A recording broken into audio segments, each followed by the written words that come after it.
Hey guys, tonight we drift into one of history's quieter corridors, where the lantern light is soft and the floorboards barely creak as you step across them. You're moving through a world that treated worry very differently from the way you think of it now, where anxious thoughts were folded into myth, superstition, and oddly practical guesses. You breathe in the imaginary dust of ancient rooms, and the stories settle around you like a thick blanket. And yes, you probably won't survive this trip if you insist on using your modern common sense, because most of what passes for medical insight here is held together with hope, herbs, and a shrug. So, before you get comfortable, take a moment to like the video and subscribe, but only if you genuinely enjoy what I do here. And while you're preparing to drift off, tell me where you're listening from and what the local time is. I always love seeing the little constellation of sleepy viewers around the world.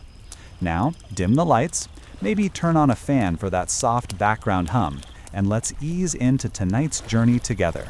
You trudge forward, feeling yourself slip into the ancient world where the idea of anxiety doesn't exist yet.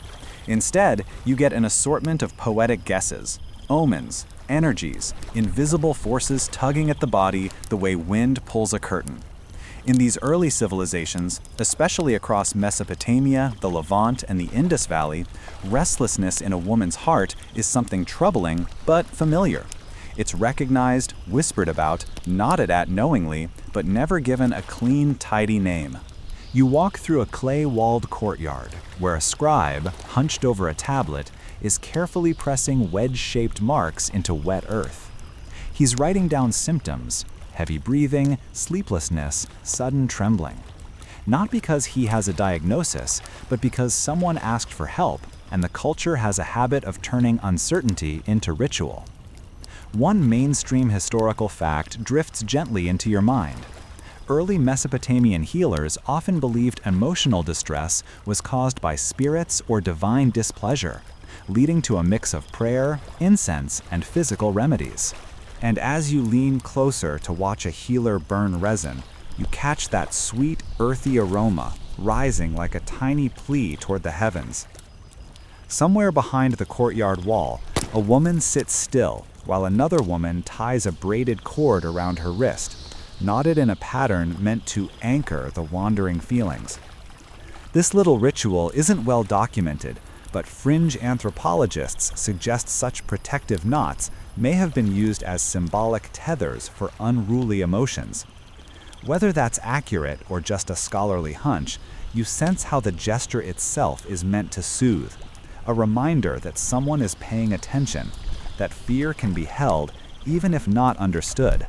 Historians still argue whether these early societies genuinely believed spirits caused troubled thoughts, or whether the spiritual framework simply filled in gaps where medical knowledge hadn't caught up. You imagine the debates echoing faintly in the air, drifting like soft academic static. You continue across the courtyard toward the small house where a family lives. A mother gently grinds herbs with a stone pestle, preparing something for herself or perhaps for a sister or neighbor. There's a comforting rhythm to it: press, circle, lift, that feels like a meditation. The mixture might be calming herbs, or it might be a blend used for everything from toothaches to bad dreams. Ancient medical recipes tended to multitask aggressively. As you observe, she lifts the small bowl to smell her mixture, nodding with the quiet confidence of someone who doesn't need a textbook. She just knows what her grandmother knew. You feel the hush of the space settling over you, almost as if you too have a role in this household, maybe helping to sweep grain husks or refill the water jar, or simply sitting nearby, letting the slow, steady pace of the day unclench your thoughts. Everywhere you look, there's a sense of community woven into the experience of being unwell. Anxiety isn't an isolated, private burden yet. It's a shared whisper, a household observation. You can almost hear the conversations. She hasn't been sleeping. She's been sighing all day. She keeps pressing her hands to her chest. These aren't judgments, they are simply notes. You feel oddly comforted by how normal the reactions are, considering the 1,000-year gulf between their world and yours. Even the concern in their voices feels familiar, like something you'd hear across a modern kitchen table. The difference is the explanations. Instead of neurotransmitters misfiring or chronic stress, the cause might be a cold wind entering the body, or a star out of alignment, or a small deity feeling ignored. As you move along the mud brick street, you notice a small shrine dedicated to a household goddess of protection. Women come and go throughout the day, leaving grain, tiny clay figurines, or just a moment of silence. You linger at the entrance, watching a young woman close her eyes, place a hand over her sternum, and breathe. The gesture feels timeless, echoing the deep, instinctive urge to steady oneself. One of the elders of the community passes you with an amused look, as though she recognizes your curious hovering and decides you're harmless enough. She mutters something in a language long dissolved by time, but the tone is unmistakably that of a grandmother reminding you to drink more water. You take that as your first joke quota moment, imagining her adding, "And stop overthinking, your brain is steaming like yesterday's lentils." You pace your steps past her and find yourself at the edge of a river, where clothes flap on a line and a group of women sit on low stools. They're washing fabrics and talking, their laughter carried gently by the breeze. This communal working space doubles as emotional processing time, the same way modern people might debrief over coffee. A younger woman speaks about feeling overwhelmed since she had her child, and the others listen carefully. No one calls it postpartum anxiety, but everyone understands the weight she's describing. They offer practical advice. Rest more, drink a warm infusion, let your mother take the baby tonight. Practicality always finds its way into human compassion. A quirky historical tidbit floats to mind. Some ancient cultures believed that emotional imbalance came from the liver overheating, which led healers to prescribe cool compresses on the abdomen, essentially the spa day version of medical guesswork. You picture someone trying that now and insisting they feel better while lying to themselves about the goosebumps. As late afternoon paints the river gold, the constraints of these early interpretations become more apparent. Anxiety, especially in women, is often linked to domestic expectations. A woman who feels too restless might be told she's not balancing her roles well enough, or that the gods want a little more attention. Yet, when you look more closely, you see something else: tenderness. Families aren't dismissive so much as improvising with the limited knowledge they have. Everything they do, herbs, knots, prayers, compresses, is an attempt to bring peace into a world that didn't yet understand the intricate workings of the mind. You step back through the streets as dusk melts into the edges of the town. Oil lamps bloom along windowsills, and the soft chatter of evening floats up like a low lullaby. You take a slow breath, letting the warm, resin-scented air settle in your lungs. Even in this early era of mysterious causes and improvised cures, the core truth feels steady. People cared about one another's unease. They tried, they soothed, they made space for the inexplicable. And as the night deepens and the last light drains from the horizon, you feel the story tugging you forward, guiding you to the next place where ancient hands reached for calm in a world that often felt restless. You step quietly from the dusty hush of the ancient Near East into the warm, amber glow of an Egyptian evening, where the Nile exhales its slow, cooling breath across the reed-lined banks. The river moves at the same patient pace you do, steady, unhurried, like it understands the assignment. You wander through a world where anxiety doesn't have a modern medical label yet, but people definitely feel it, name it, and try to soothe it in their own very Egyptian way. Here, unease is wrapped in incense smoke, tucked into amulets, and whispered into the ears of gods who supposedly specialize in calming the restless. You walk through a courtyard where a woman kneels beside a small clay brazier, sprinkling crushed frankincense over a glowing ember. The smoke curls upward like a slow-motion ribbon, and you swear you can almost smell that warm, resinous sweetness drifting around your face. Egyptians believed that fragrant smoke wasn't just pleasant, it was medicinal, a kind of emotional Febreze meant to chase away invisible worries. Historical records mention the use of aromatic oils like myrrh, cedar, and lotus to relax the mind. One mainstream fact often taught is that Egyptian medical papyri included detailed sections on emotional distress, especially symptoms tied to sleeplessness or feeling disconnected from the heart. So yes, even 3,000 years ago, people apparently lay awake thinking too much. Congratulations, you're in impressive company. The woman by the brazier is doing something ordinary for her time, seeking balance through scent. You move closer and the heat tickles your face. She's massaging perfumed oil onto her wrists, a practice Egyptians believed helped calm the ka, the life force that could get a bit frazzled when daily life became overwhelming. And honestly, between crocodiles, desert heat, and neighbors who play reed flutes badly, who wouldn't feel a little frazzled?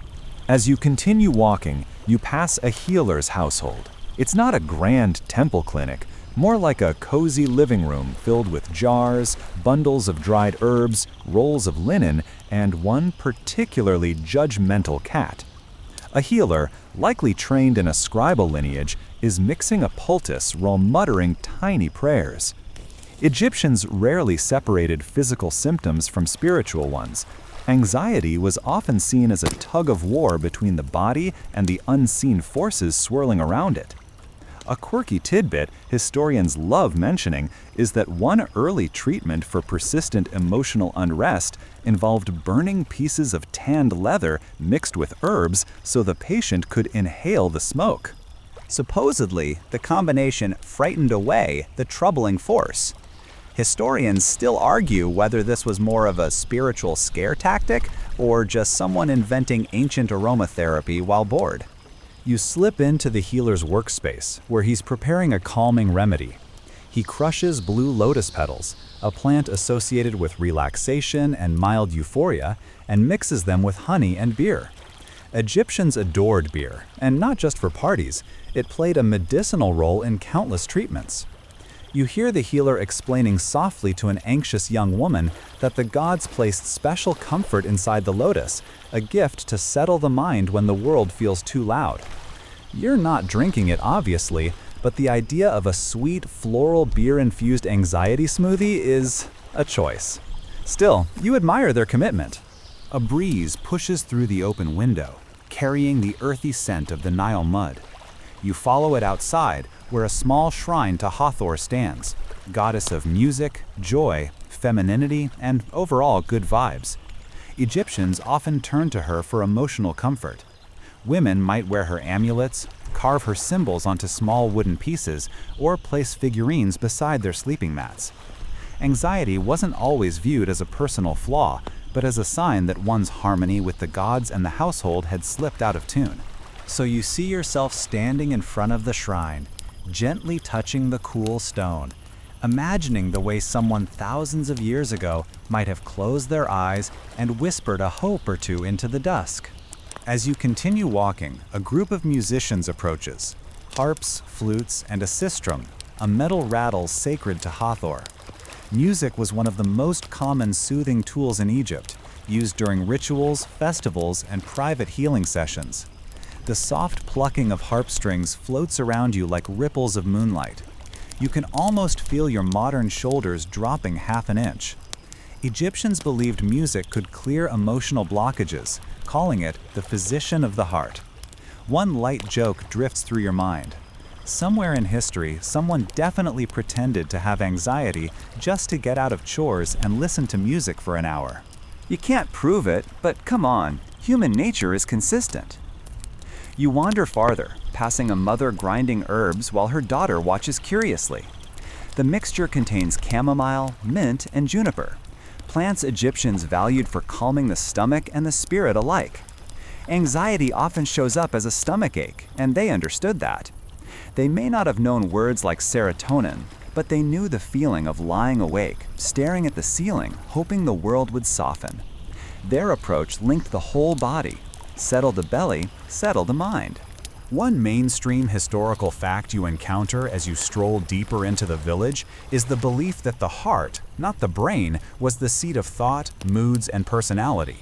So when women felt anxious, Egyptians often described it as a disturbance in the heart's balance, a kind of emotional fluttering or heaviness. You imagine a healer placing a hand gently over someone's chest, telling her that her heart just needs reminding of its proper place, which, to be honest, is a poetic way of saying you're stressed. You cross a narrow wooden footbridge, watching fishermen pull their nets. Beside them, someone is practicing a form of quiet breath work. Nothing formally documented as meditation, but more like rhythmic inhaling tied to personal prayer. Egyptians didn't have a dedicated anxiety treatment manual, but they developed countless practices aimed at steadying the inner landscape. You take a slow breath with them. The air tastes cool, sleepy, a little dusty. Perfect. Suddenly, you notice something less serene. A midwife explaining to a family that the young woman's restlessness and trouble sleeping might be caused by an unhappy womb, an idea that pops up in multiple ancient cultures.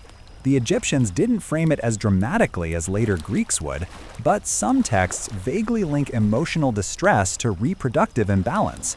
You quietly file this under old medical guesses, right next to the moon is probably responsible. Historians still argue whether these interpretations reflected actual beliefs or simply convenient explanations used when nothing else made sense. The uncertainty is oddly comforting, proof that even experts have moments of, well, maybe. You turn toward the calmer parts of the village, where stars begin peppering the sky.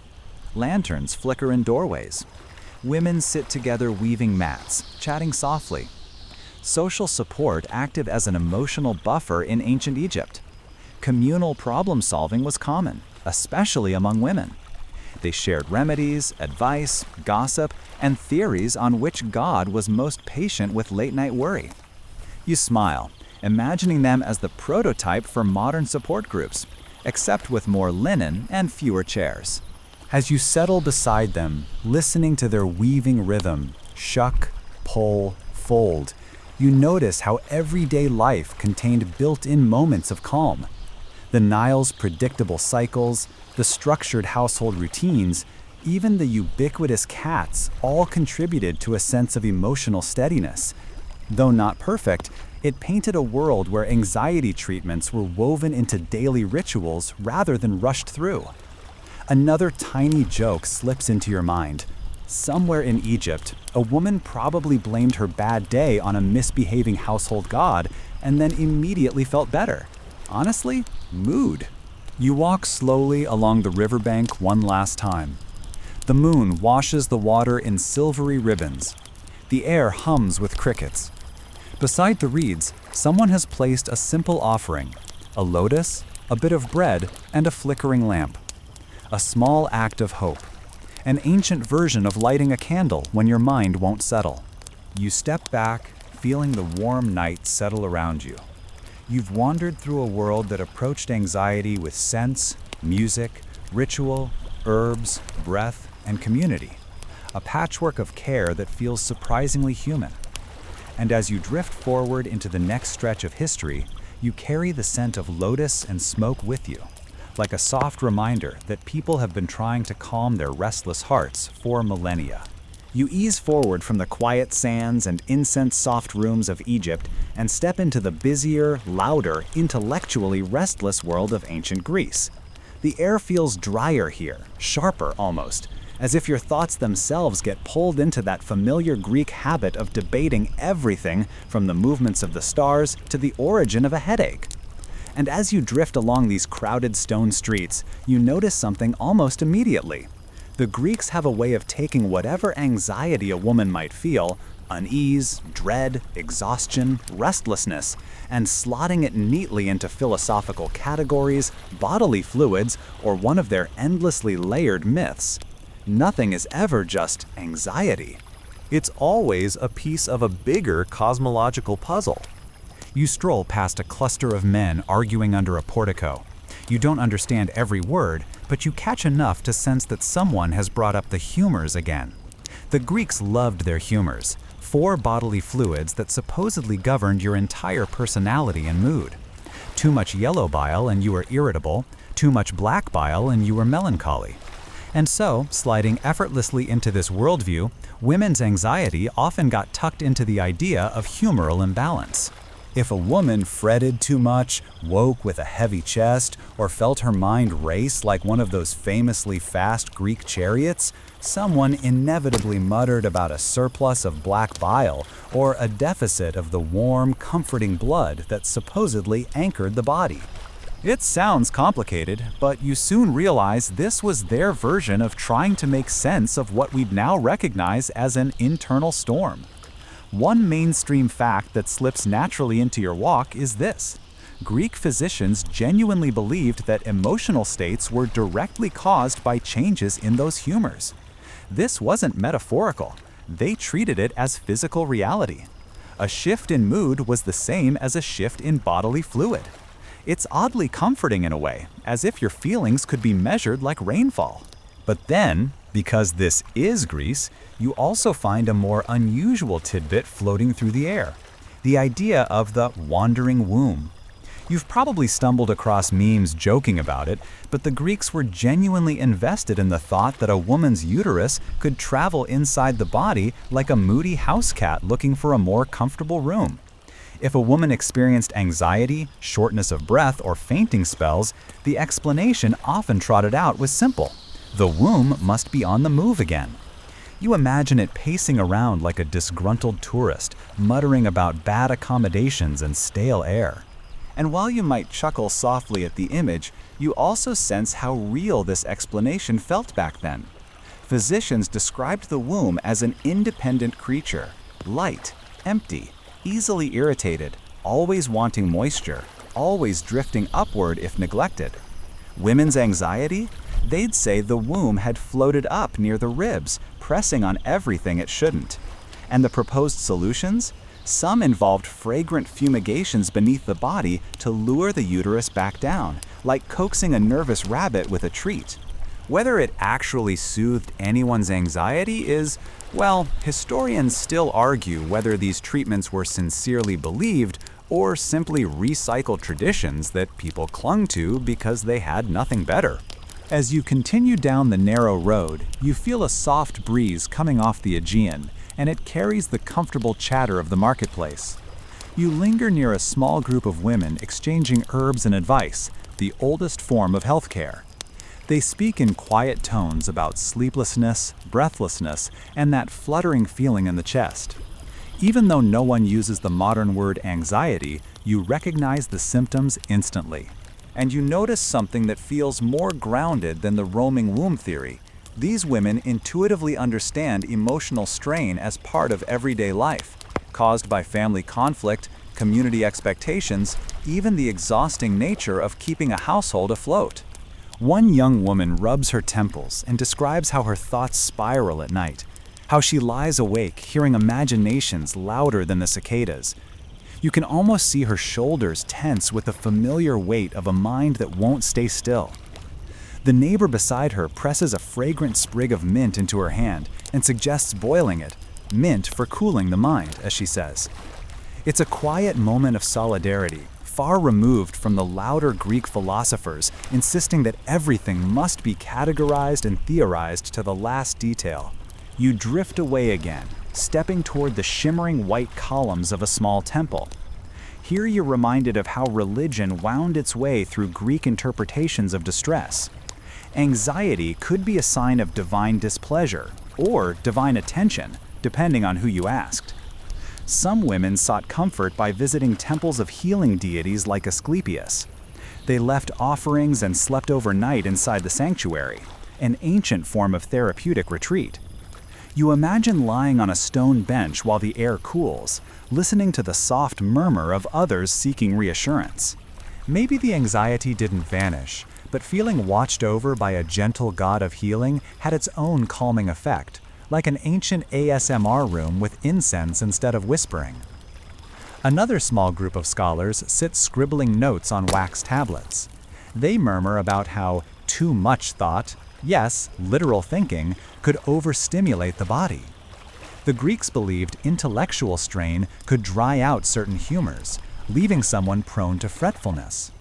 The idea makes you smile a bit, because if that were true today, Google alone would have us chronically dehydrated in the cerebral sense. But not all theories are whimsical. Some Greek thinkers recognized that worries came from lived experience, especially for women whose lives were restricted in ways that created stress: arranged marriages, limited freedoms, heavy domestic workloads. They didn't phrase it in the modern vocabulary of emotional labor, but you can sense it in the way they describe these burdens. Even in a world obsessed with humors and wandering organs, some physicians looked directly at a woman's life and saw her circumstances, not just her body, as shaping her distress. As you walk farther into the city, night starts to gather, turning the marble streets a soft gray. The lamps flicker in the thresholds of homes, casting long shadows that sway like gentle palms. You breathe in the slightly smoky smell of oil lamps, and your thoughts begin to slow with the rhythm of the ancient city settling down. You find yourself near a calm courtyard where a small fountain trickles steadily. A woman sits nearby, unrolling a bit of wool and winding it around her fingers.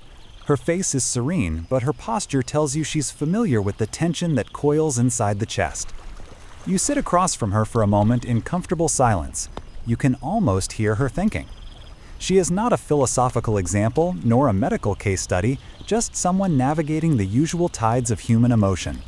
And somehow, knowing that anxiety existed here, in these quiet courtyards thousands of years ago, makes your own inner landscape feel a little less lonely. Before you rise to continue, you take in one last detail. The Greeks, for all their elaborate theories, also recognize the value of simple grounding. Walks by the sea, fresh air, bathing in warm water, soft, steady breathing. They didn't call it mindfulness, but you can almost see the concept tucked quietly between their lines of poetry. And you stand again, ready to follow the thread of history into the next era, leaving behind the humors, the wandering organs, and the debates that echo like distant seagulls across the harbor. You ease forward from where you last drifted, still carrying the soft echo of those Greek streets and the slightly bewildered hum of their theories. Now you find yourself following a quieter path, one that winds toward the people who actually tried to do something about all those restless feelings. Hippocratic healers, moving with calm hands and cautious confidence. You tread beside them, the air warm, the light dusty, the mood unhurried in that ancient clinic sort of way, where nobody seems to blink unless it's absolutely necessary. These healers don't shout diagnoses. They don't even lean into the drama of the moment. Instead, you watch them nod thoughtfully, the way someone nods when their friend explains that the olives tasted emotionally complicated. They approach women's anxiety with the same steady tone they apply to digestive problems, aching joints, or sleep that refuses to be sleep. To them, it all folds back into the gentle machinery of the humors: blood, phlegm, black bile, and yellow bile, sloshing around like roommates with different chores and absolutely no chore chart. The first thing they ask a woman isn't about fear or nervousness. Instead, they ask about appetite, sleep, where in the body the discomfort seems to settle, and whether she has seen the sun recently. You notice it's almost like a holistic checklist you'd find in a modern wellness app, minus the push notifications. And then, just when you think the whole scene feels surprisingly modern, a healer quietly instructs someone to bring a small jar of sheep fat mixed with myrtle oil. You can't help a tiny smile. There's the quirky reminder that we're still very much in the ancient world. A mainstream fact drifts into your mind: the Hippocratic school genuinely promoted lifestyle balance long before it became a slogan on inspirational posters. They emphasized exercise, rest, diet, and environment to maintain emotional equilibrium. Even a patient with an anxious heaviness was encouraged to find steadiness in rhythm: predictable meals, warm baths, gentle walks, and the kind of mild social life that didn't require pretending to enjoy poetry readings. You sense the practicality of it. You feel the softness of the advice, like cloth pressed over a restless thought. But this is also the same medical world where fringe remedies flourished alongside the practical ones. When a woman described tightness in her chest or a feeling of internal fluttering, a healer might recommend placing warm herbal compresses along the abdomen while reciting a short rhythmic incantation. Not a prayer exactly, but something between superstition and proto-mindfulness exercise. Some healers believed the steady chant helped regulate breath. Others swore it calmed the blood. Still others simply liked the sound of it. You imagine the scene: quiet room, rising steam, a soft mumble repeating the same phrase until even you feel a little drowsy from it. Historians still argue whether these chants carried any deep ritual meaning or were just early attempts at controlled breathing disguised as mysticism. You suppose either would make sense. Humans have always tried to soothe themselves by repeating something: words, breaths, excuses, the phrase, "I'll just check one more notification." You follow the healers as they walk to an inner courtyard where women sit on woven mats. A soft hum of conversation surrounds you. One woman is instructed to drink a diluted mixture of honey, vinegar, and warm water, a kind of ancient relaxation tonic meant to loosen the inner winds. Another is guided through slow stretching exercises, her arms moving in arcs that remind you of someone reaching for a jar on a high shelf, but deciding, halfway, that the jar can wait until next week. The healer smiles approvingly. "Gentle motion restores the order of the self," he murmurs. You think it's pretty solid advice, and also exactly the sort of thing someone would print on a minimalist poster and sell for far too much money. You drift closer to the shelves of the clinic, where bundles of dried herbs hang from hooks: wormwood, chamomile, mint, and marjoram. Chamomile especially catches your eye, because here it is, centuries before it became the unofficial drink of people who insist they are definitely going to bed early tonight. Hippocratic practitioners used it as a calming infusion to settle both stomach and spirit. Another reminder that the line between physical discomfort and emotional restlessness was blurry to them, not separate troubles, but two threads of the same woven cloth. You notice something else too. The healers aren't only treating symptoms, they're listening to stories. A woman describes waking in the night with a tight throat, convinced that something is wrong though she can't name it. The healer doesn't dismiss her. Instead, he notes the timing, her workload, her family dynamics, and even which foods she prefers. There's a tenderness to the questioning, a methodical curiosity you didn't quite expect. But then comes the strange moment, because there's always at least one strange moment in ancient medicine. The healer recommends she hold a small warmed stone near her heart at night to anchor the breath. You tilt your head. It's a bit odd, yes, but you understand the logic. Anxiety often makes the body feel unmoored, and the simple weight of something warm can feel grounding. Modern weighted blankets would like a word. The courtyard shifts as light clouds pass overhead. You follow another healer who prepares a space for evening observation. According to him, the time of day affects emotional disturbances differently.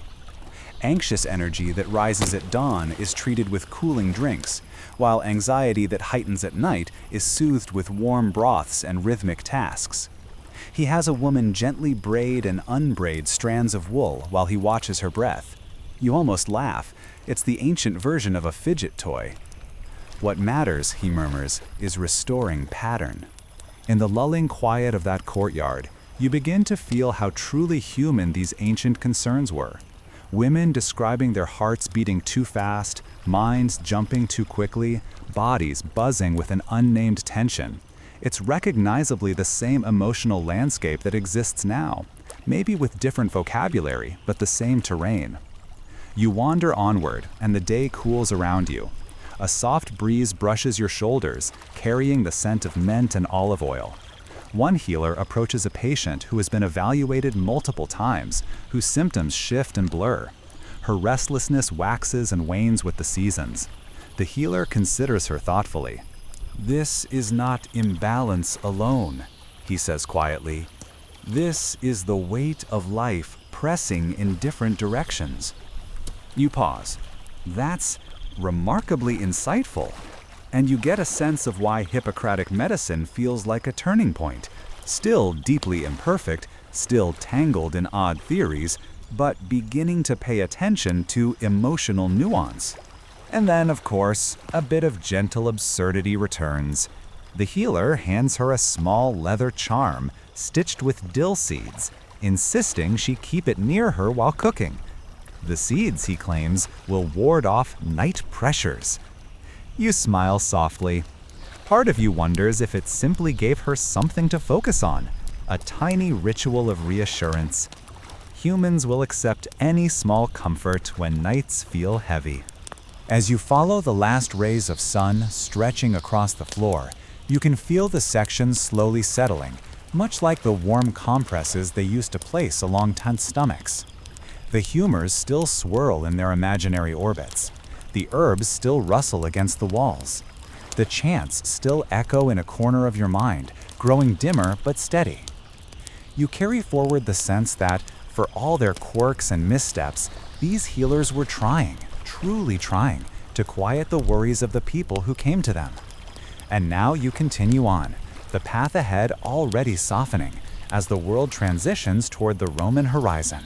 You step quietly from the fading world of Greek physicians into the broad, sun-warmed avenues of ancient Rome, where anxiety, though the word itself hasn't settled into its modern shape, breathes through the marbled corridors, the crowded streets, and the rhythm of everyday domestic life.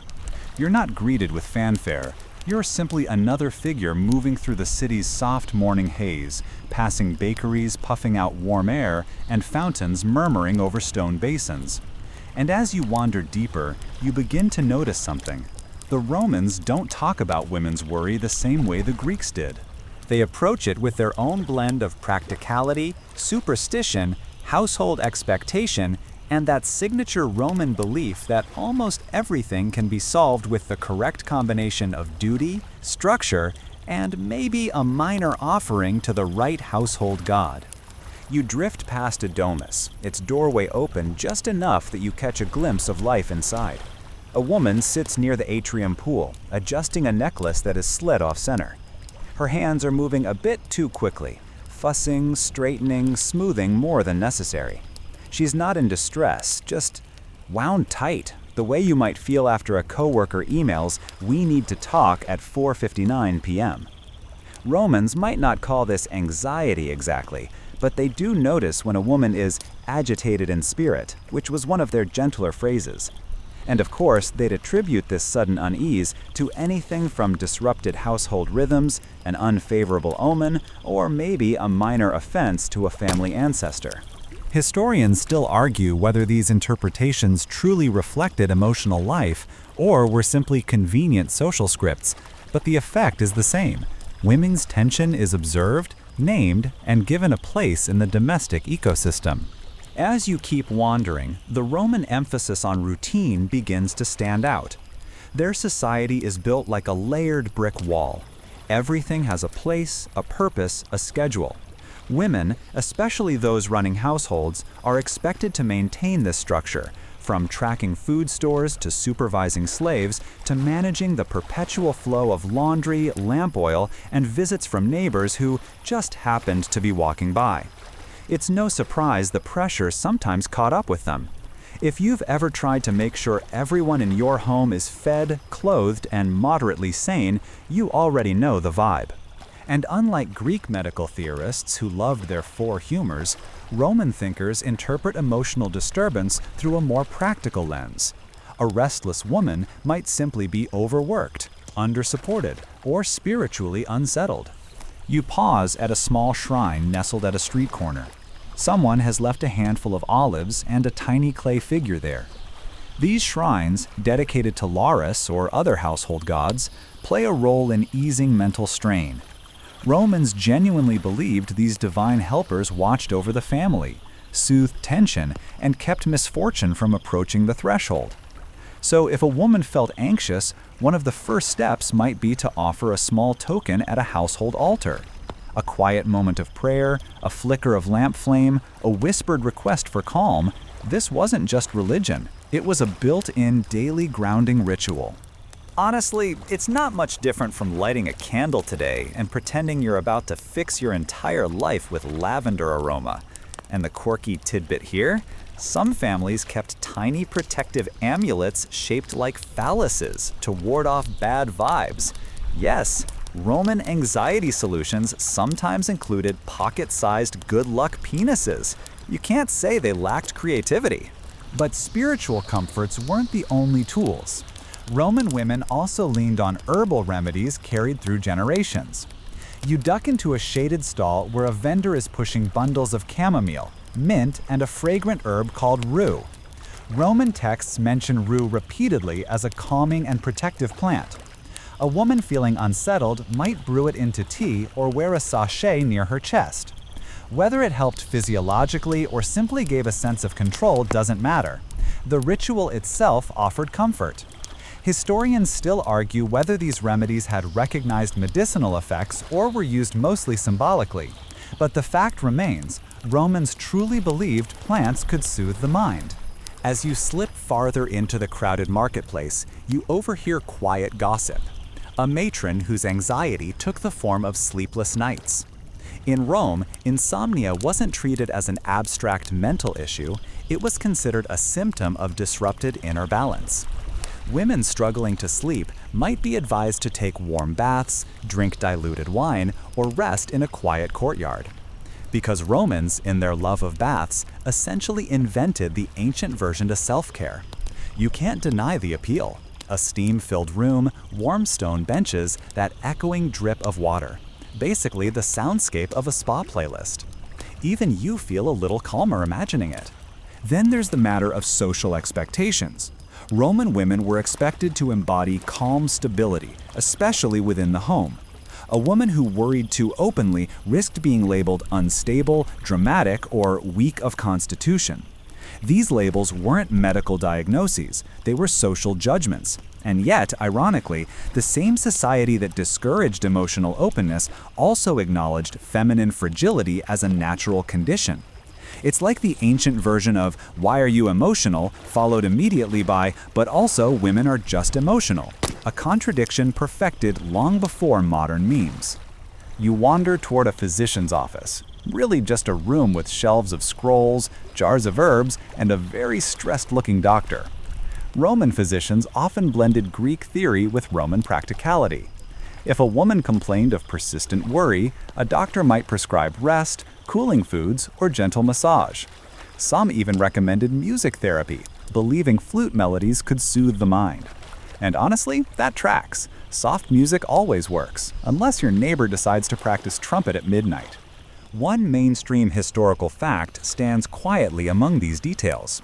Roman medical writers like Celsus did record symptoms resembling anxiety, though framed through the language of physical imbalance or moral strain. They didn't use our vocabulary, but the experience existed, observed and treated in ways that made sense to them. You continue deeper into a shaded walkway, noticing how the city hums with activity, but also with expectation. Women's psychological experiences weren't entirely private.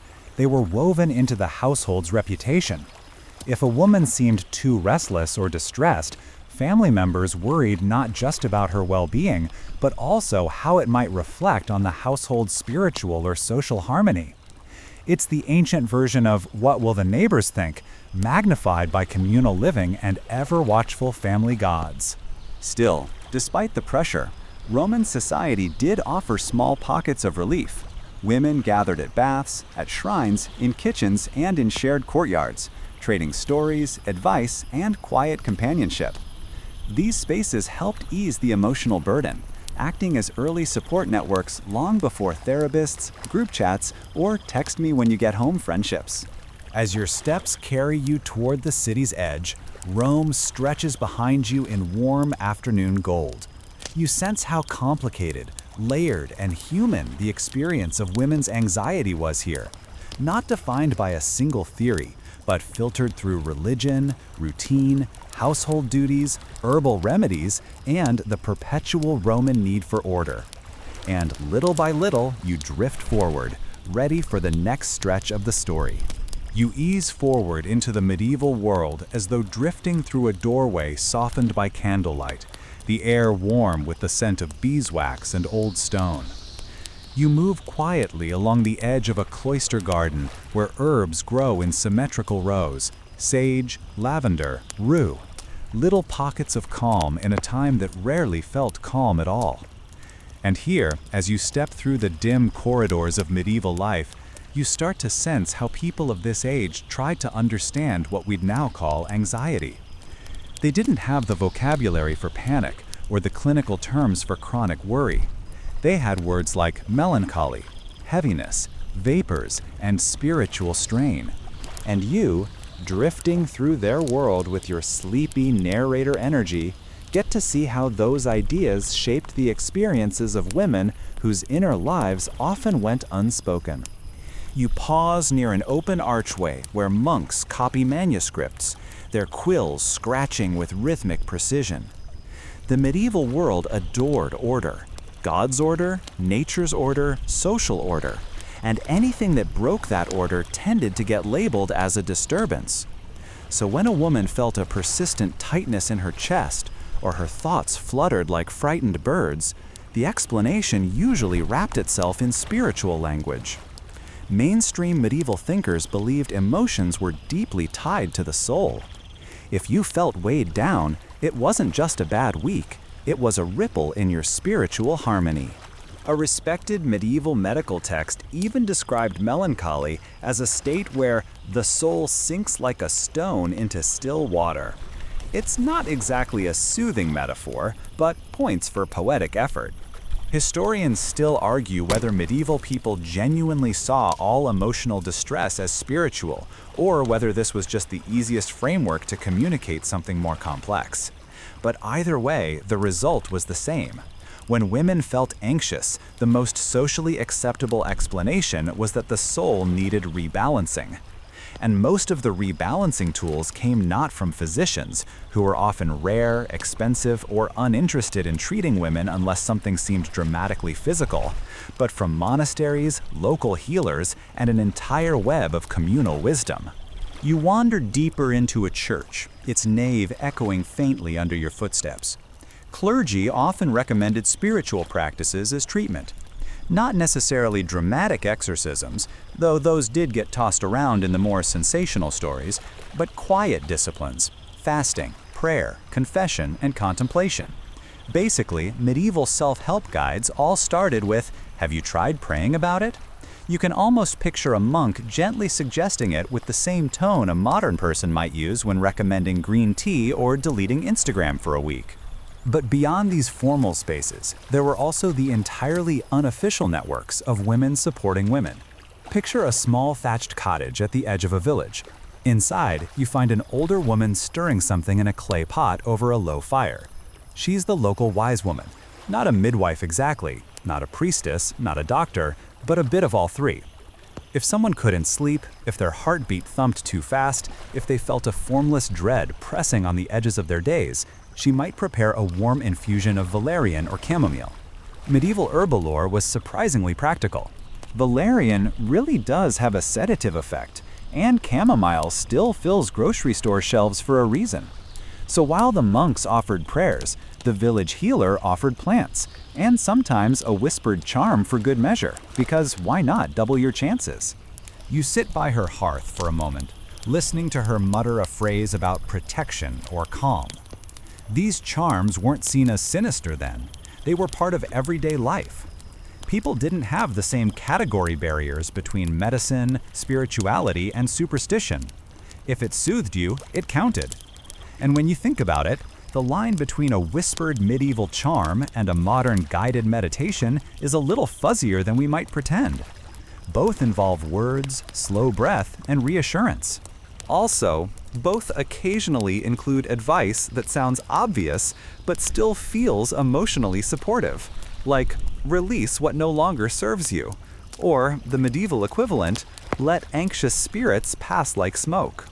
As you wander back outside, you find yourself passing a group of villagers discussing a woman who has been feeling overwhelmed. They describe her symptoms with a mix of concern and resignation.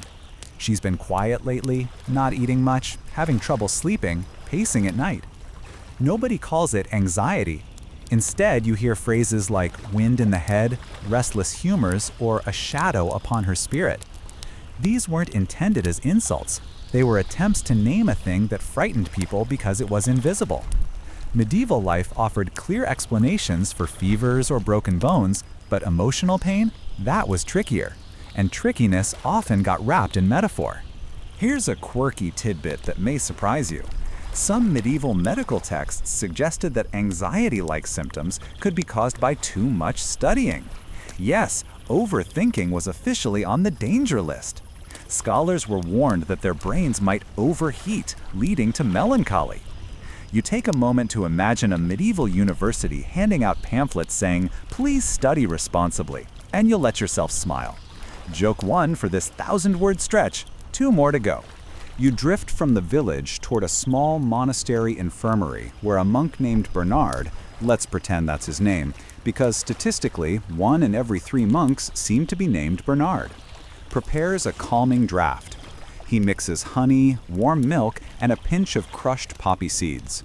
Poppy-based medicines were common, sometimes too common, because they worked a little too well.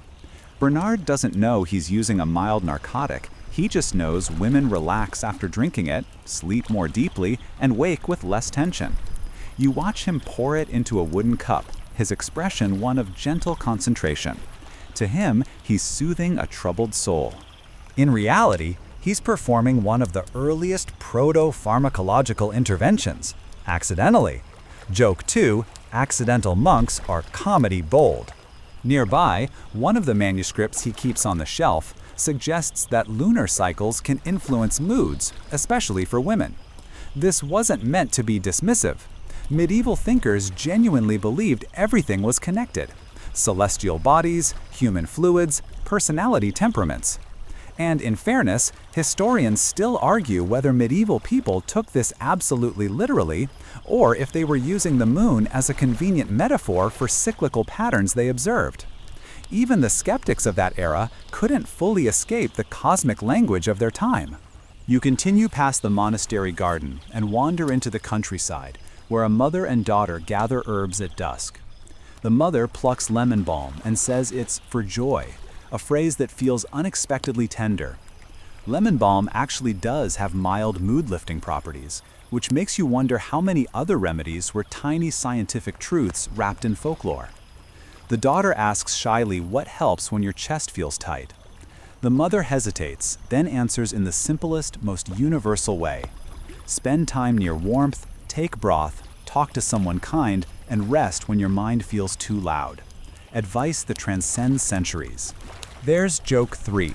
Medieval moms were basically giving the same tips as every modern therapist on TikTok, minus the ring light.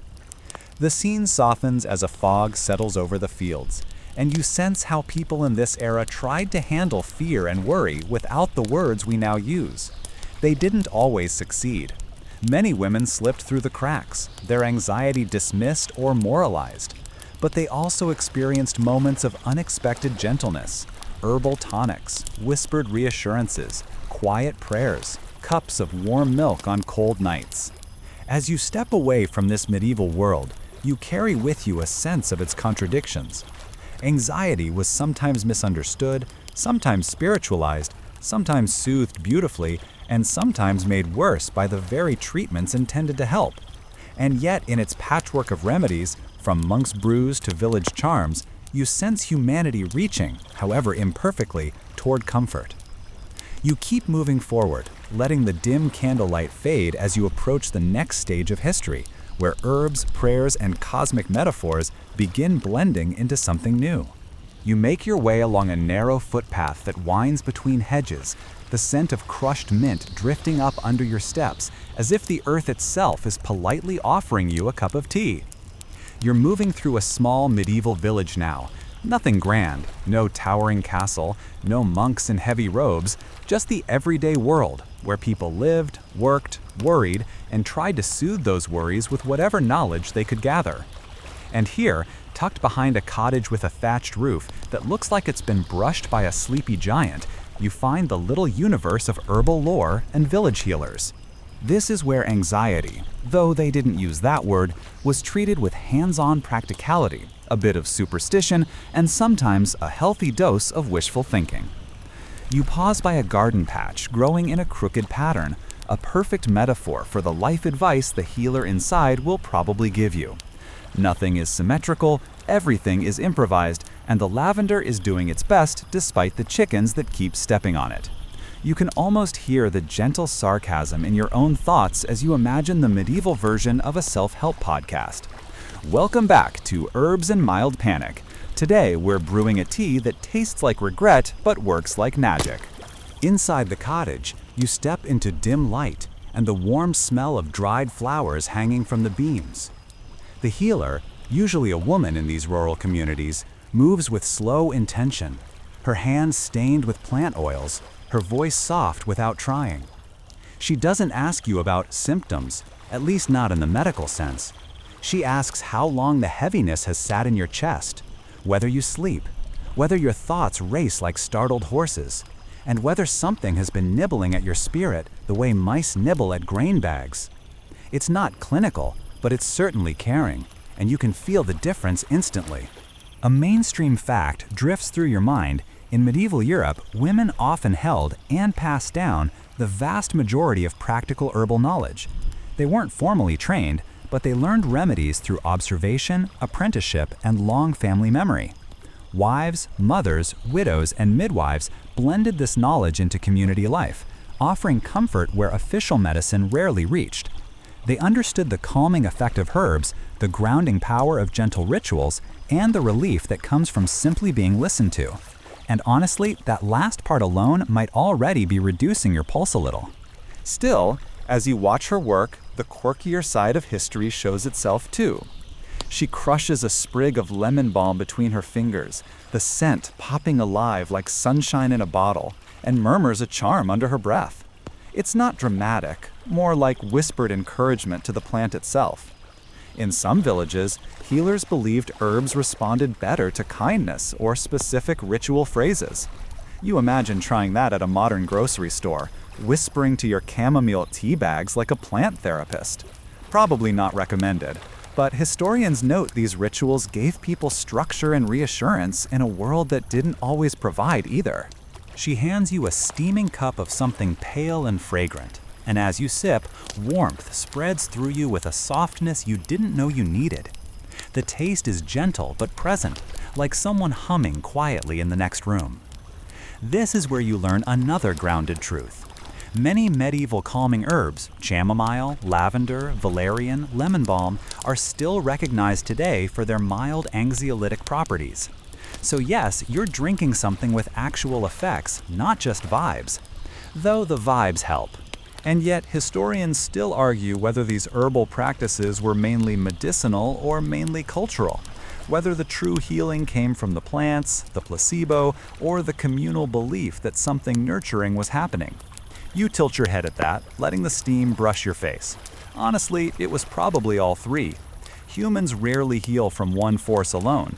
It's usually a team effort between biology, ritual, comfort, and a big cup of "I am not alone in this." As the healer moves around the room, she shows you jars filled with dried petals and roots, rose for softening grief, lavender for quieting the heart, motherwort for emotional steadiness. She even points out a jar of St. John's wort, which glows gold in the dimness, like it stole a piece of the sun. You lift it to your nose and catch a scent both soothing and sharp, like reassurance with a spicy aftertaste. A light joke pops into your mind as you imagine medieval villagers scrambling for the good herbs, the way modern people scramble for discounted aromatherapy kits. Somewhere in time, an ancestor probably shouted, "Who took the last of the valerian? I need to stop thinking about everything." The problem of running out of calming supplies is definitely not new. Stepping back outside with your cup, you wander along a footpath that traces the village's edge. You see women collecting herbs in woven baskets, their movements slow, unhurried, forming a kind of quiet choreography. They're not just gathering ingredients, they're weaving a safety net made of scent, taste, and knowledge. You sense how crucial this network of shared wisdom was in a world that didn't use words like anxiety disorder, but certainly understood the feeling. A small group of children chases each other through the grass, their laughter floating up toward the roofs, and for just a moment, the atmosphere around you shifts. You realize how much the rhythm of community itself acted as a balm. People lived close, leaned on each other, and understood the constant interplay between mind, body, and environment, even if they didn't frame it with modern vocabulary. You sip your tea again, letting that idea settle in your bones. As you continue your slow walk, you recall a tidbit from earlier. Some healers believed anxiety could accumulate in the stomach, and they treated it with warm compresses infused with herbs. You imagine someone pressing a warm cloth against your abdomen today, and you have to admit, it sounds kind of amazing.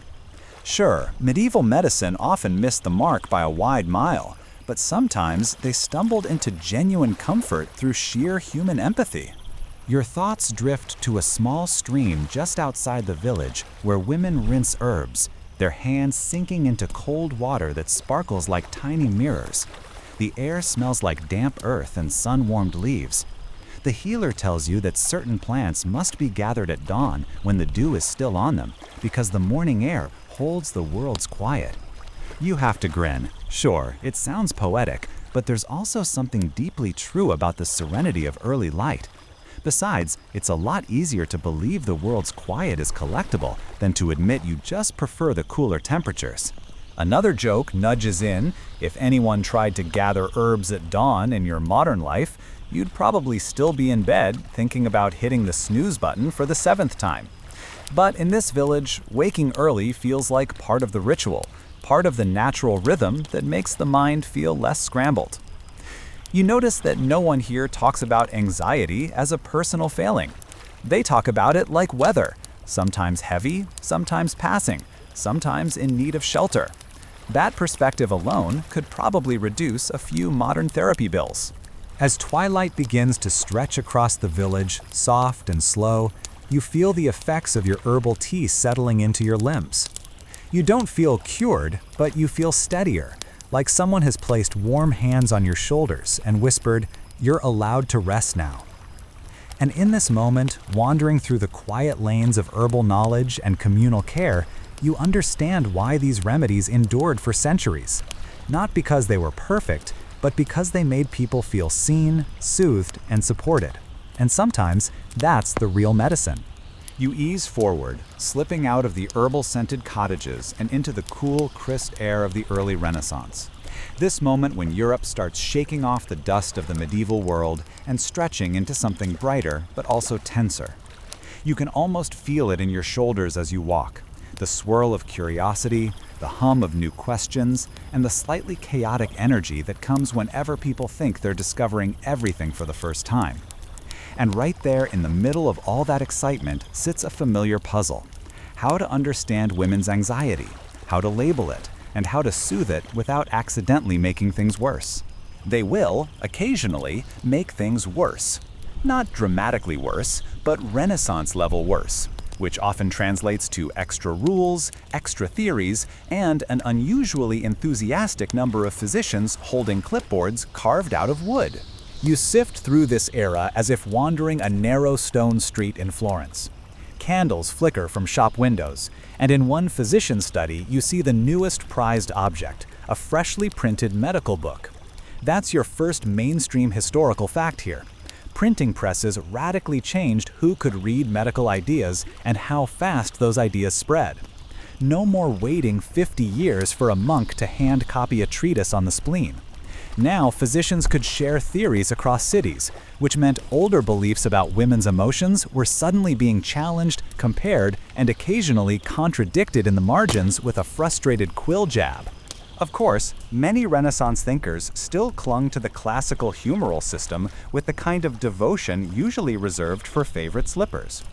Women's anxiety, they claimed, still came from imbalances of cold or moist qualities, basically a personality described by weather forecasts.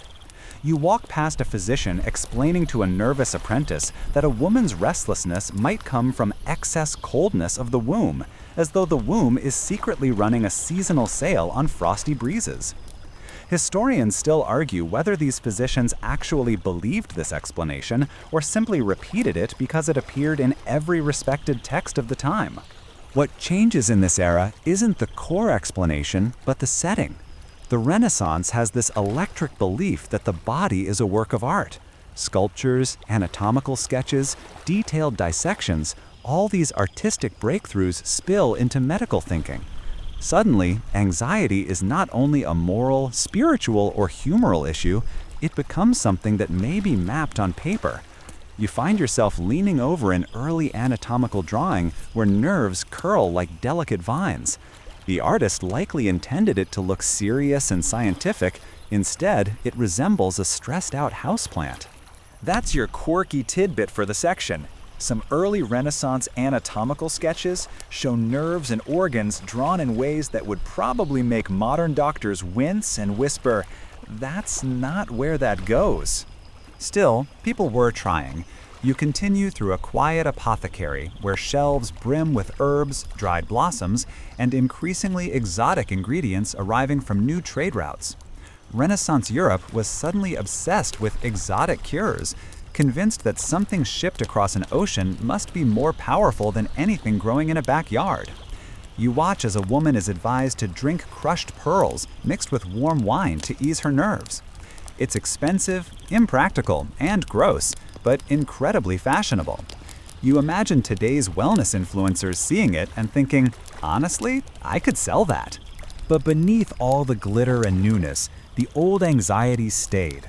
Women were still shouldering domestic pressures, marriage expectations, and the constant cultural sermon that a woman should be both serene and hardworking. If she seemed worried or overwhelmed, physicians blamed her temperament, her womb, or some form of female excess. And yet, this is where things get intriguing. Some thinkers begin pushing back. You stroll into a dim lecture hall where a physician stands before students, setting down his notes with a little extra theatrical flair. He argues that women's anxiety might come from the same sources as men's: overwork, emotional strain, or simply too much sensory stimulation. You hear quills scratching as his students write, some furiously, as though afraid someone will snatch the idea away. That small moment, almost invisible in the grand arc of history, ends up shaping later theories. The Renaissance is a time of questions, and even the quiet ones echo far. You pass a group of midwives outside a small home, their hands dyed green from herb crushing. Renaissance midwives continued the long tradition of women helping women, mixing balms, teaching calming rituals, and offering companionship when nerves felt too tight. What's interesting is that some physicians resented this knowledge. Doctors wrote anxious footnotes complaining that midwives held too much influence, which is basically Renaissance speak for they're better at soothing people than we are and it's inconvenient. You pause there a moment, the soft sounds of women laughing and sharing remedies drifting through the warm air. There's something grounding in that image. Care shared quietly, without grand theories or imported pearls. You continue walking, and the Renaissance city slowly shifts into evening. Oil lamps glow orange against carved stone. A steady hum of workshops and conversations fills the background like soft static. The growing theme of the era, you realize, is contradiction. On one hand, people embraced scientific curiosity. On the other, they doubled down on questionable bodily theories. They admired women in art, portraits, sculptures, poetry, yet still insisted women were the more nervous sex. The contradiction is almost endearing in its clumsiness, like watching someone try to fix a wobbly table by adding decorative trim instead of adjusting the legs. You wander through a small garden belonging to a humanist scholar. She, the Renaissance had more educated women than many assume, sits by an herb bed, writing quietly. She notes how anxiety can come from loneliness, from feeling trapped indoors, or from a mind that wants to do more than the world allows. Her writing will never be printed in her lifetime, but her ideas linger.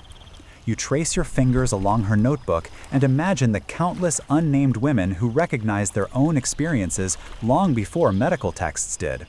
As night settles, you follow the glow of a workshop where an anatomist prepares for a dissection. He gestures to the body as he speaks, explaining the structure of nerves. His voice softens as he admits that the true origins of anxiety, especially women's anxiety, remain elusive. Historians still argue whether Renaissance dissections actually clarified emotional concepts or simply made everyone feel more dramatic about anatomy in general. Either way, the desire to locate anxiety physically, to pinpoint it like a loose screw, marks a turning shift. You drift onward, and the city feels warmer now, as though ideas themselves radiate heat.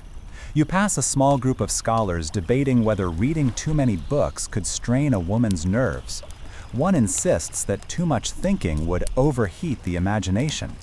You almost laugh, thinking of the modern version of that claim, which would probably be, you need more hydration and fewer group chats. Your feet brush against smooth cobblestones. You breathe in the comforting scent of herbs, ink, and evening air. And as the Renaissance world softens around you, you sense how transitional this era truly is. Not yet modern, not quite medieval, always reaching. Women's anxiety is still misunderstood, still boxed into outdated explanations. But tiny cracks have appeared in the old framework. Questions bloom in those cracks. Curiosity grows. And soon, those questions will lead to even stranger ideas. Ideas that define the next century, where nervous sensibility becomes a fashionable diagnosis and fainting couches spread across Europe faster than gossip. You give the Renaissance one last sleepy glance, appreciating its messy charm, half science, half guesswork, and all earnest effort. Then you step gently toward the next chapter waiting for you in the softly shifting timeline ahead. You trudge slowly along the cobbled streets of the 18th century, your shoes clicking softly against stones worn smooth by countless footsteps. The air carries the scent of tallow candles and freshly baked bread, but there's an undercurrent of anxious tension that seems to hang over parlors and drawing rooms alike. This is the era when anxiety, particularly among women, begins to acquire a theatrical quality, a kind of delicate performance of nerves that society both notices and subtly expects. You might imagine a woman in a high-waisted gown, fanning herself with nervous energy, while a powdered gentleman offers polite concern, and somehow everyone assumes the faint flutter of her heart is entirely natural. Historians still argue whether this cultural framing created the anxiety or merely gave it a label it lacked before, but either way, it's here, undeniably present. In the parlors and salons of this period, the concept of female sensibility reigns supreme. Women are thought to possess finely tuned nervous systems, a biological explanation, if you will, for why a sudden fright or emotional encounter might send them into a temporary state of agitation. Doctors prescribe gentle walks, avoidance of overstimulation, and sometimes mysterious tonics containing ingredients that now read like the beginning of a whimsical apothecary scavenger hunt: mistletoe, lavender, valerian root, and even tiny traces of opium.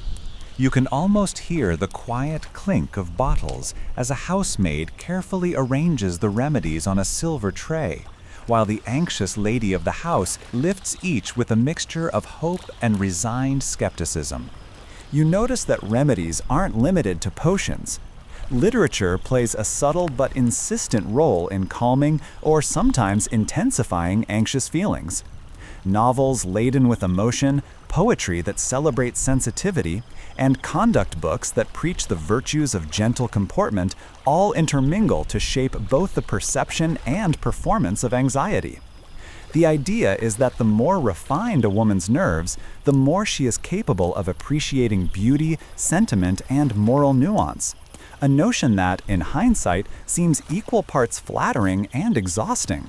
You might chuckle softly at the paradox. The very qualities celebrated as markers of refinement also make her a candidate for medical intervention, as if the delicate sensibilities that society praises could also break her entirely. You probably won't survive this without noticing the subtle pressures that tethered even private feelings to public expectation. The tonics themselves are an interesting mix of mainstream and quirky.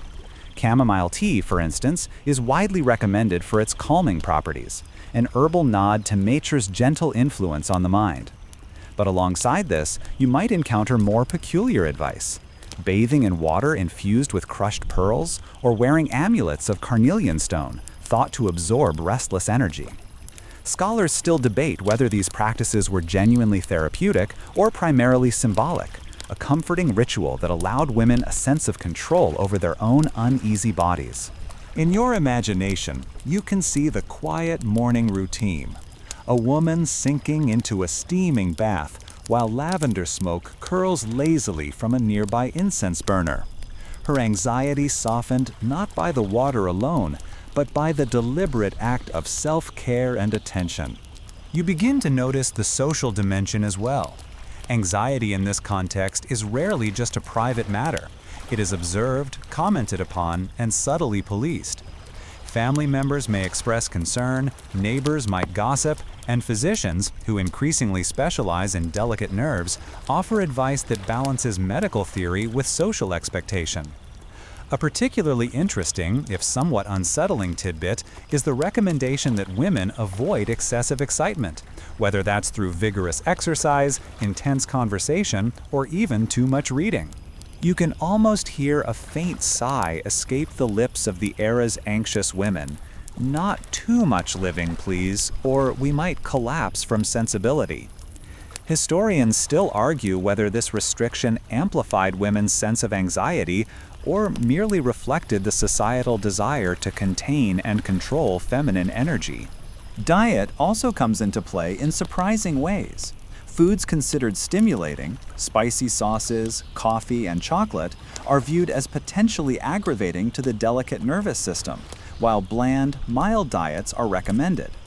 In some circles, this extends to elaborate regimens that require meticulous attention to timing, portion, and ingredient combinations, as if controlling the body's external inputs could bring order to its internal turbulence.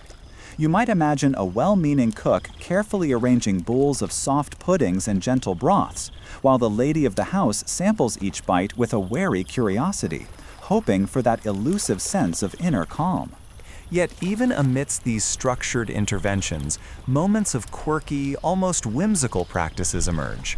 You stumble upon the suggestion that carrying a small sachet of lavender in one's pocket might shield against sudden fright, or that listening to the soft chime of a distant clock could steady a racing pulse. These are tiny acts, almost ritualistic in their subtlety, that acknowledge the mind's need for gentle cues, for something to hold on to amid the swirling social and physiological expectations. You smile at the contrast.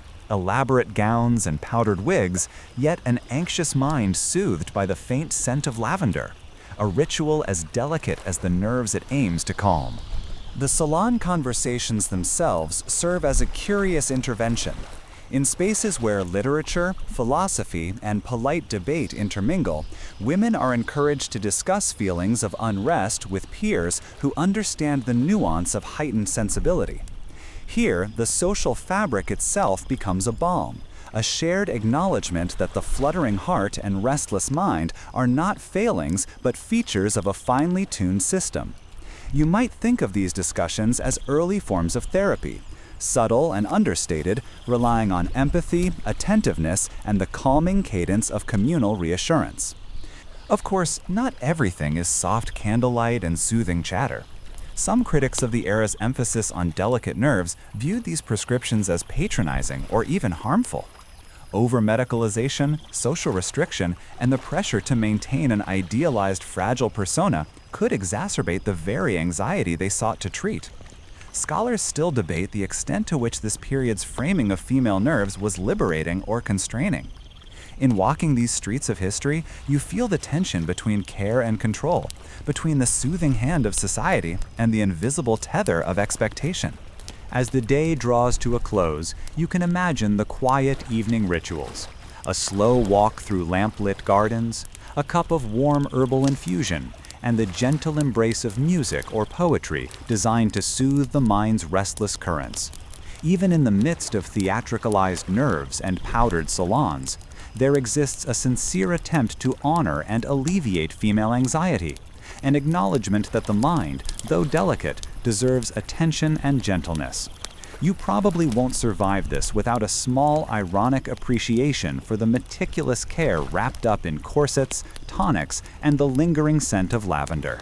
And as you tiptoe out of this 18th century parlor in your mind, you carry with you the sense that even centuries ago, people recognized the intricate dance between body, mind, and society, a dance that continues to resonate in subtle ways today. You step into the late 19th century, a world of gaslit rooms, patterned wallpaper, and the quiet hum of domestic machinery.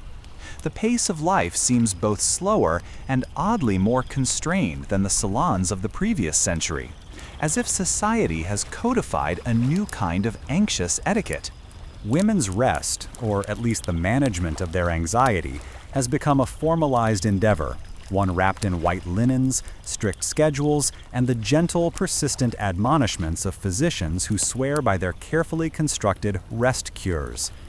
You trudge through parlors lined with books, doilies, and faint traces of lavender sachets, echoes of past centuries. But now the advice is more prescriptive, more medicalized, and somehow both absurd and oddly comforting.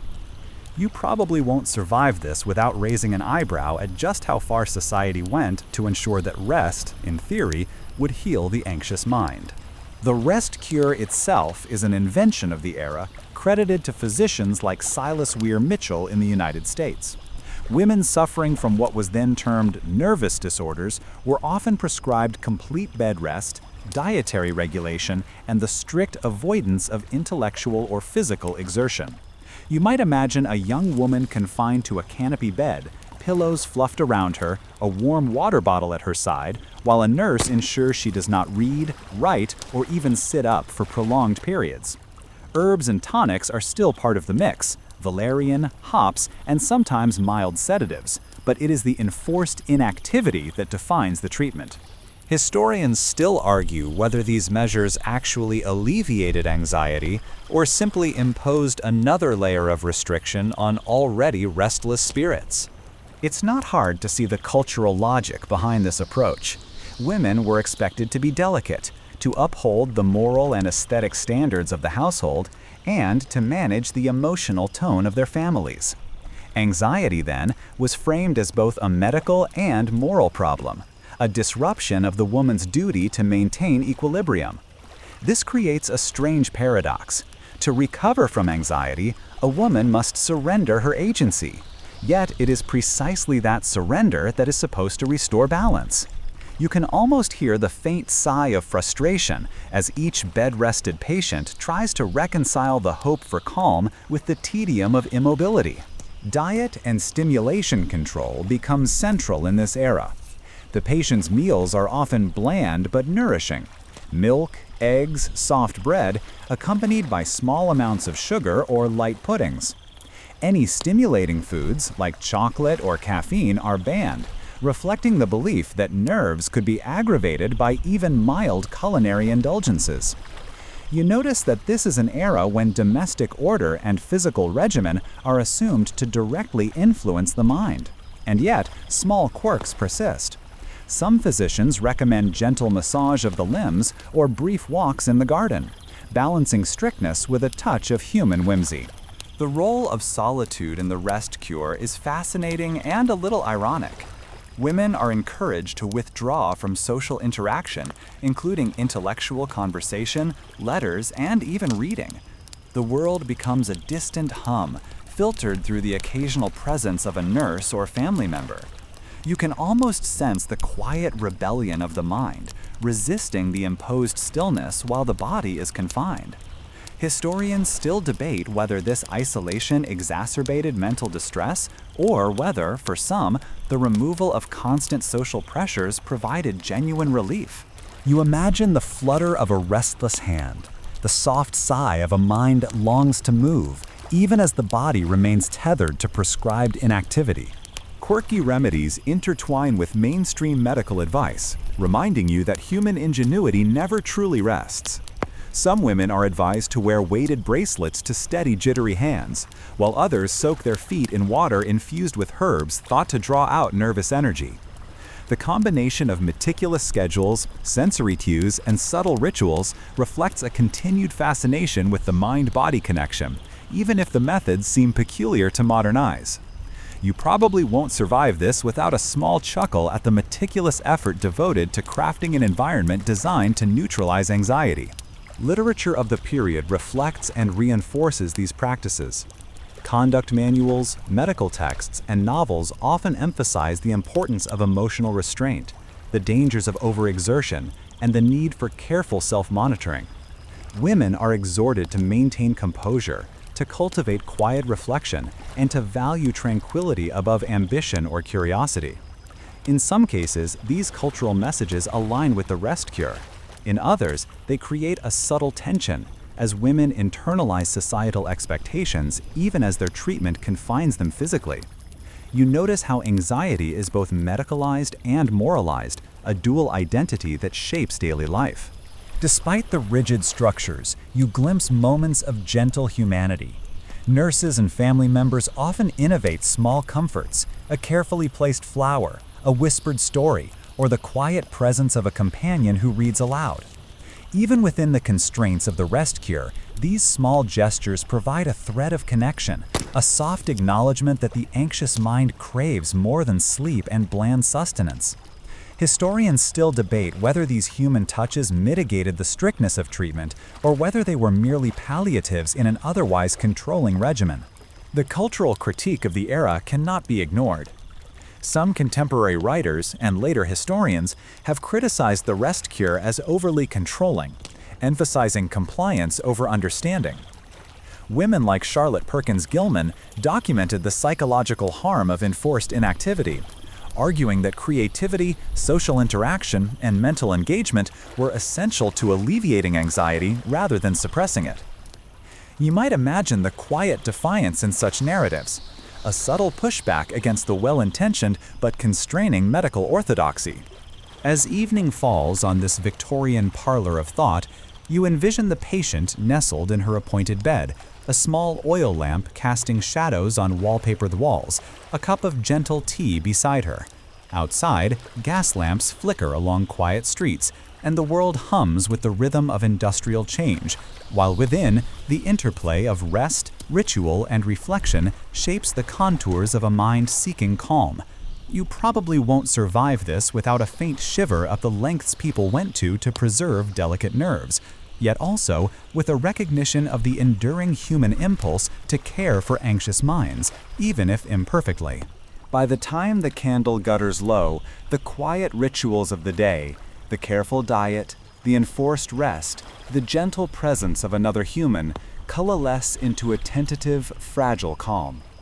You carry forward the sense that the late 19th century, with all its prescriptions and paradoxes, sought to honor the anxious female mind even as it constrained it. And as you tiptoe out of this parlor in your imagination, you notice the subtle continuity with past centuries. Care, ritual, and the quest for inner peace have always been intertwined with cultural expectations, forming the delicate tapestry of how women's anxiety was treated across history. You step cautiously into the dawn of the industrial age, where the soft rhythm of domestic life has given way to the constant hum of machines, the hiss of steam engines, and the clang of factory bells. The world outside is bustling, and the pressures on women's minds have shifted in ways both subtle and dramatic. Urban life, crowded tenements, and the relentless pace of commerce combine with lingering social expectations to create a new kind of anxiety, one that is both visible in the public sphere and quietly endured at home. You probably won't survive this without noticing the strange contrast, the promise of progress and modernity juxtaposed with the invisible weight of nerves frayed by constant stimuli and constrained opportunity. In the factories and workshops of industrial cities, women face long hours and repetitive tasks, often under poor conditions. Yet despite this, contemporary medical thought is slow to recognize occupational stress as a legitimate source of anxiety.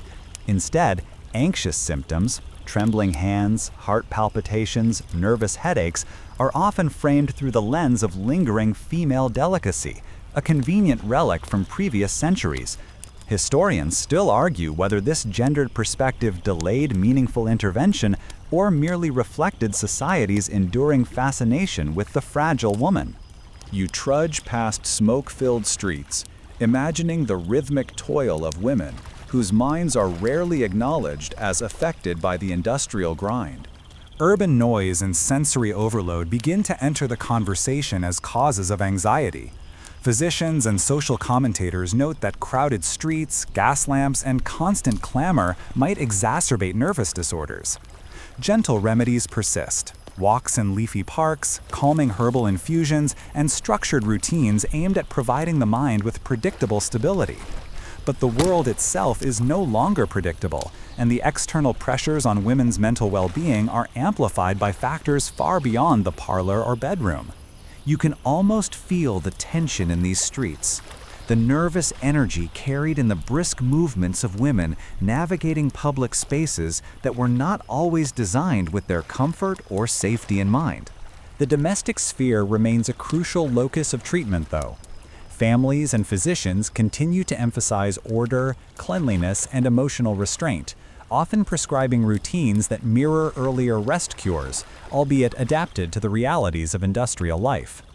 Meals are carefully timed, beds are kept tidy, and women are still encouraged to manage their nervous systems through structured activity or inactivity, depending on the severity of their symptoms. Yet there is an emerging recognition that the mind cannot be neatly separated from the environment. The mental burden of urban stress, overcrowding, and societal expectation becomes a subtle backdrop to treatment, even if not always acknowledged explicitly. Quirky practices persist alongside mainstream advice, reflecting humanity's enduring creativity in soothing anxious minds. Women are encouraged to carry small mementos of calm, a pressed flower, a tiny charm, a lock of hair, serving as tactile reminders of tranquility amid the chaos of industrial streets. Music becomes a gentle prescription as well. Soft piano melodies, the muted hum of a music box, or even the distant chime of church bells are thought to steady the mind. Historians still debate whether such sensory interventions genuinely reduced anxiety or merely provided a comforting ritual in a world increasingly out of control.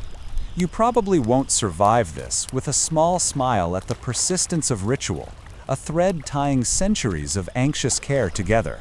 Medical literature begins to shift as well, reflecting broader societal changes. Articles and manuals describe urban stressors, acknowledge the physiological toll of industrial life, and cautiously recommend structured leisure, social support, and exposure to nature. Women are advised to spend time in parks, botanical gardens, or quiet neighborhoods, balancing the demands of urbanity with moments of calm. The recognition that anxiety may have environmental as well as biological roots represents a subtle but important evolution in understanding. You can almost hear the gentle murmur of physicians suggesting, with polite understatement, that perhaps the world itself, not just the individual, contributes to nervous agitation. Diet remains a focal point, but now with urban considerations. Access to fresh vegetables, clean water, and wholesome bread becomes a point of concern, while exposure to processed or contaminated foods is noted as potentially aggravating. Physicians emphasize moderation, regular meals, and simple ingredients, reflecting both nutritional theory and the ongoing belief that physical inputs directly influence mental equilibrium. You trudge along imagining the bustling kitchen of a city household, where the preparation of simple, calming meals serves as both sustenance and subtle treatment for anxiety. Social support networks evolve during this era, sometimes formally, sometimes informally. Women are encouraged to gather in quiet parlors or social clubs, spaces that offer measured interaction without the chaos of industrial streets. Mutual aid societies, sewing circles, and literary groups provide subtle therapeutic benefits, allowing women to share experiences and strategies for managing nervous agitation. You notice the continuity with earlier centuries. The mind responds not only to herbs and baths, but to human attention and gentle understanding. Historians still argue whether these groups were primarily social or therapeutic, but their calming presence cannot be denied. Interestingly, early discussions of workplace reform intersect with treatment advice. Gentle exercise, breaks during long shifts, and access to light and fresh air are recommended, not only for physical health but for mental equilibrium. This recognition, however nascent, signals a subtle shift from viewing anxiety solely as a private female problem to acknowledging environmental contributors. You might imagine women walking in sunlit courtyards, taking slow, deliberate breaths, feeling momentary relief from the relentless urban tempo.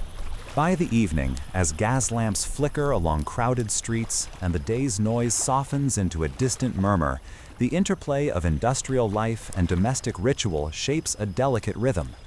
Women retreat to quieter corners, sip herbal teas, and engage in familiar rituals, reading, needlework, or soft conversation. Even amidst the pressures of modernization, the enduring human impulse to seek calm, to nurture anxious minds with structure, attention, and ritual continues. You probably won't survive this without recognizing the delicate balance between societal expectation and personal care, a tension that has threaded through centuries of women's experience. The industrial city, with all its clamor and progress, becomes a landscape in which anxiety is both more visible and more complex. Treatment evolves, blending inherited rituals with new awareness of environmental stressors, creating a richer, more nuanced understanding of the anxious female mind. And as you tiptoe through these streets in your imagination, you carry forward the sense that human creativity, care, and ritual persist, even in the face of machines and crowded streets, a gentle reminder that the pursuit of calm is timeless. You find yourself entering the early decades of the 20th century, a time when the language of psychology begins to seep into everyday conversation, quietly reshaping how women's anxiety is understood and treated. The streets outside hum with the rumble of streetcars and the occasional automobile, while inside drawing rooms and clinics, the chatter is no longer only about nerves, delicate sensibilities, or herbal tonics. It's about the mind itself. Psychologists and emerging psychiatrists classify behaviors, label syndromes, and attempt to map the intricate terrain of the anxious female psyche. You probably won't survive this without noticing the tension. The mind is being analyzed like never before, and the tools of observation, measurement, and categorization are both promising and slightly unsettling. You trudge past clinics where women sit quietly, perhaps fanning themselves, perhaps scribbling in diaries as part of early psychoanalytic techniques. The emphasis is on observation, careful note-taking, and gentle questioning, a shift from purely prescriptive measures to the attempt to understand internal experience. Freud and his contemporaries loom large, even if indirectly. The language of unconscious conflict, repressed emotion, and psychic tension infiltrates both professional and popular discussions. Historians still argue whether these early analyses empowered women by giving voice to their inner worlds, or whether they pathologized natural emotional experience under a veneer of science. At home, the domestic and psychological spheres begin to overlap. Diaries, letter writing, and reflective journals are encouraged as tools of self-awareness, alongside quiet retreats, gentle baths, and long walks. Therapists suggest that the mind, like a muscle, may benefit from careful exercises, focusing on thought patterns, recording feelings, or engaging in light creative work. You can almost hear the quiet murmur of an early psychoanalyst, suggesting that acknowledging anxiety is itself a step toward relief, a radical idea compared to past centuries' insistence on strict physical regimen or moral correction. Yet, even within the framework of early psychology, the advice often reflects lingering gender expectations. Women are still frequently characterized as more emotionally sensitive, more prone to worry, and more vulnerable to social and familiar pressures. This perception influences treatment, subtly reinforcing societal roles even as science attempts to explain behavior. You probably won't survive this without noticing the irony. Empowerment through knowledge coexists with the persistence of constraining stereotypes. Some of the practices of this era are quirky in ways that feel both whimsical and slightly absurd. Suggesting that patients write letters to imaginary correspondents or to their inner selves as a method of releasing anxious energy is common. Gentle exposure to sunlight, floral scents, or even musical tones is encouraged, echoing centuries of tradition while now cloaked in psychological theory. Historians still debate whether these interventions were genuinely therapeutic or served more as comforting rituals. Yet their continued use highlights an enduring recognition that small, repeated actions can soothe the restless mind. The home and clinic blend further as mental hygiene movements emerge, promoting not only cleanliness of the body, but attentiveness to emotional well-being. Women are instructed on techniques to manage daily stress, such as structured schedules, controlled breathing, and moderated social interaction. You might picture a mother quietly practicing these techniques in a sun-lit kitchen while children play nearby, integrating psychological theory into the ordinary rhythms of life. The juxtaposition of public and private, of professional guidance and domestic routine mirrors earlier centuries' interplay between societal expectation and individual care. In professional literature, the language of classification grows increasingly precise. Anxiety, hysteria, and neurasthenia are terms circulating widely, each with subtle distinctions and treatment protocols. Therapists may recommend rest, but now they often pair it with mental exercises, therapeutic conversation, and creative outlets. You trudge alongside women experimenting with new strategies, sketching, journaling, playing piano, attempting to bring harmony to an anxious mind. Historians still argue whether these combined approaches reflected genuine insight into female psychology or simply the imposition of contemporary theories onto natural variation in temperament. Quirky, fringe practices remain, a playful undercurrent amid the growing rigor of science. Aromatherapy, exposure to gentle natural sounds, or even carefully timed naps continue to feature alongside formal therapy, reflecting a recognition that sensory cues can influence emotional state.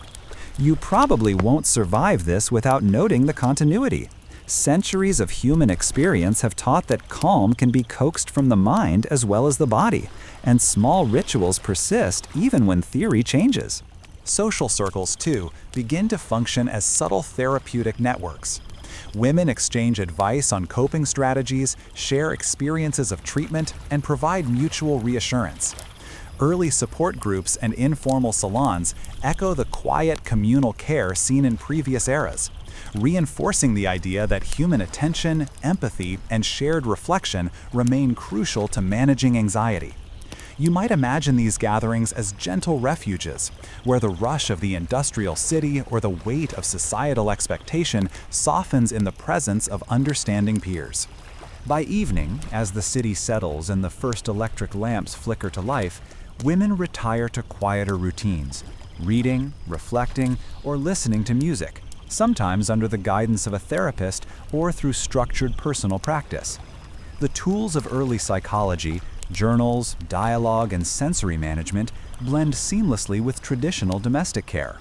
The mind, now formally recognized as both complex and deserving of attention, begins to occupy a space previously dominated by purely moral or physical considerations. You probably won't survive this without appreciating the subtle progress. The anxious female mind is no longer only delicate or fragile. It is recognized as an entity to be understood, nurtured, and, when necessary, guided. As you tiptoe out of this early 20th century drawing room, you carry with you a sense of cautious optimism. The emergence of psychological theory, combined with persistent domestic rituals and human attention, marks a subtle but significant evolution in how women's anxiety is treated. It is a period of transition, bridging centuries of care, restriction, and cultural expectation with a new, more nuanced understanding of mind, body, and environment. And you leave with the quiet reassurance that attention, empathy, and thoughtful intervention, however nascent, continue to weave the gentle threads of calm into the tapestry of history. You drift into the mid-20th century. a world of softly humming refrigerators, polished linoleum floors, and the quiet, persistent murmur of societal expectation. The streets outside carry the shuffle of post-war life, the hum of automobiles, and the occasional radio broadcast announcing progress and prosperity. Inside homes, the understanding of women's anxiety has entered a new phase. Pharmaceuticals, cultural pressures, and emerging therapies converge, creating a landscape both promising and perplexing. You probably won't survive this without noticing the curious paradox.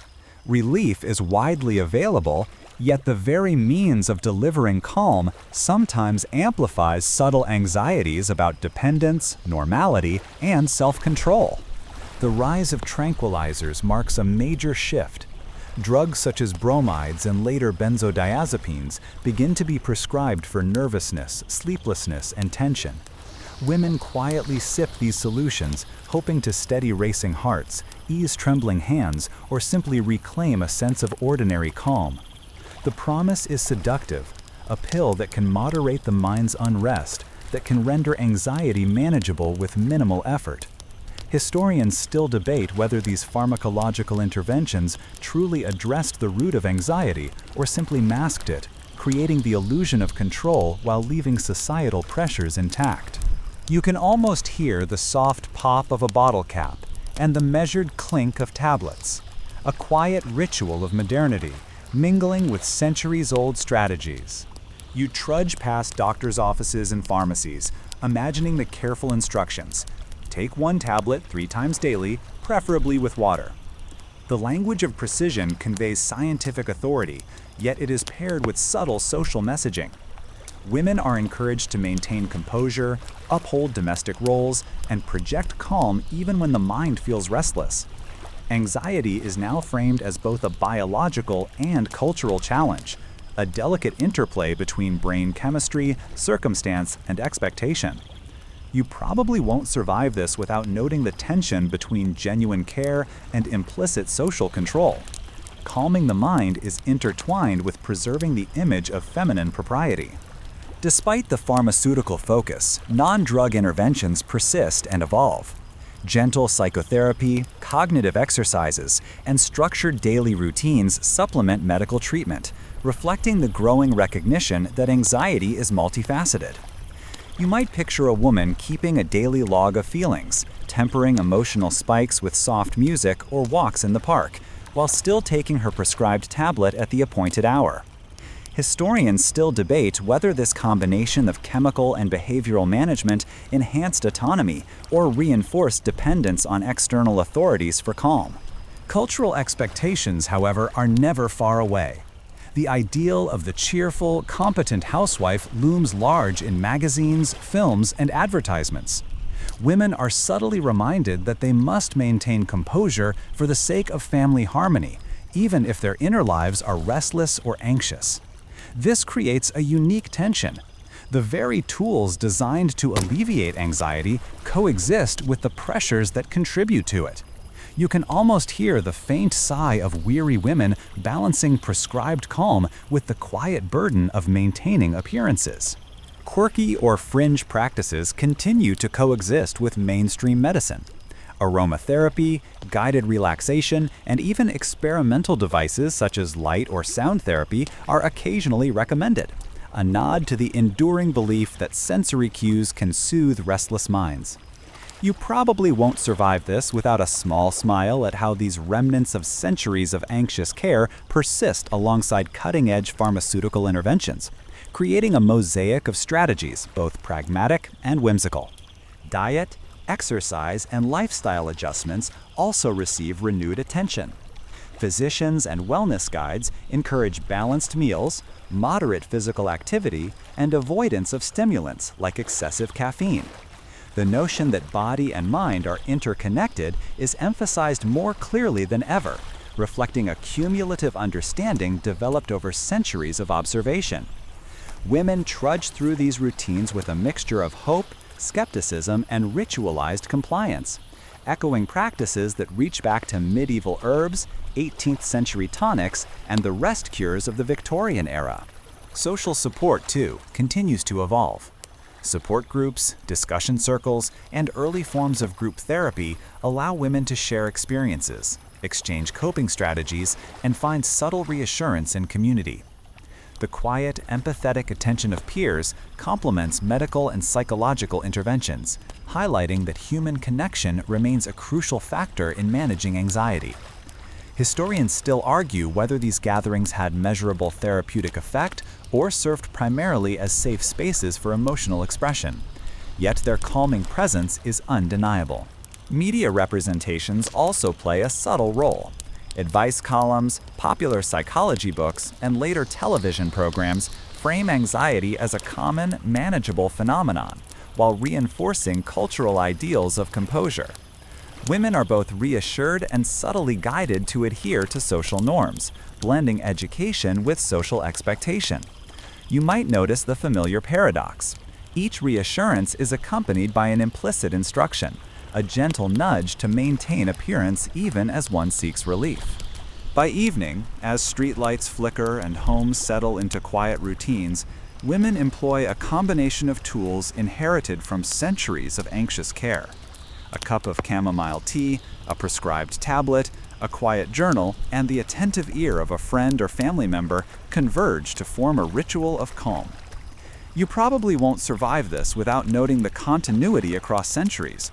Despite changing science, societal pressures, and technological advances, the quest to soothe restless minds remains remarkably consistent. As you tiptoe out of this mid-century domestic scene, you carry with you the sense that women's anxiety has been treated through a delicate dance of chemical, behavioral, and social strategies. Each intervention, from the whimsical to the rigorously scientific, reflects centuries of trial, observation, and human ingenuity. And in the soft hum of electric lamps and distant city sounds, you recognize a persistent truth: the desire for calm, for gentle reassurance, and for rituals that quiet the restless mind is timeless, bridging past and present with quiet continuity. You step lightly into the late 20th century, a world of muted televisions, softly whirring fans, and streets bustling with cars and neon lights.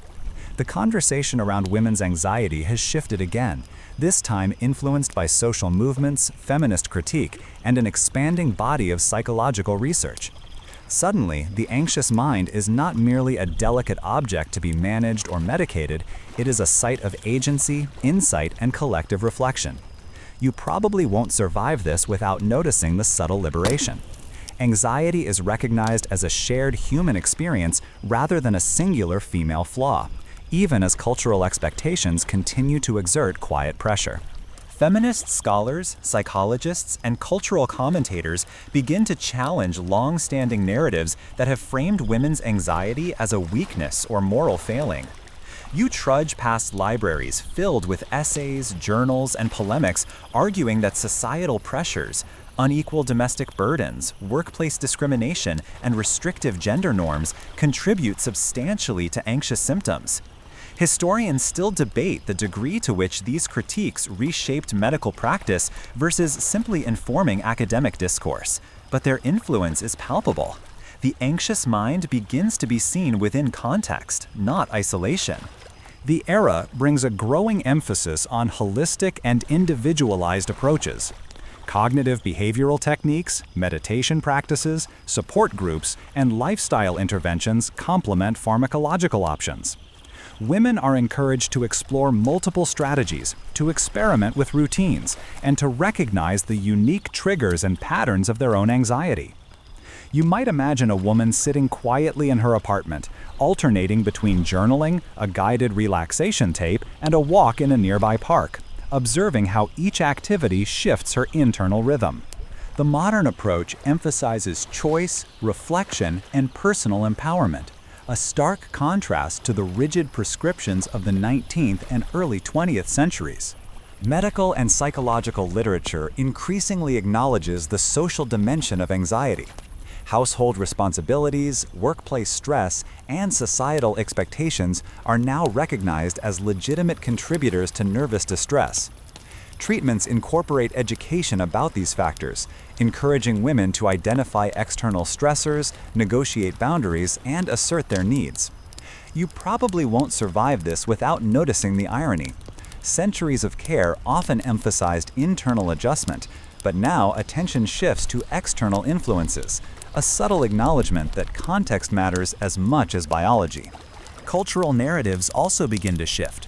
Popular media, novels, and films explore anxiety as a shared human experience, not simply a gendered problem.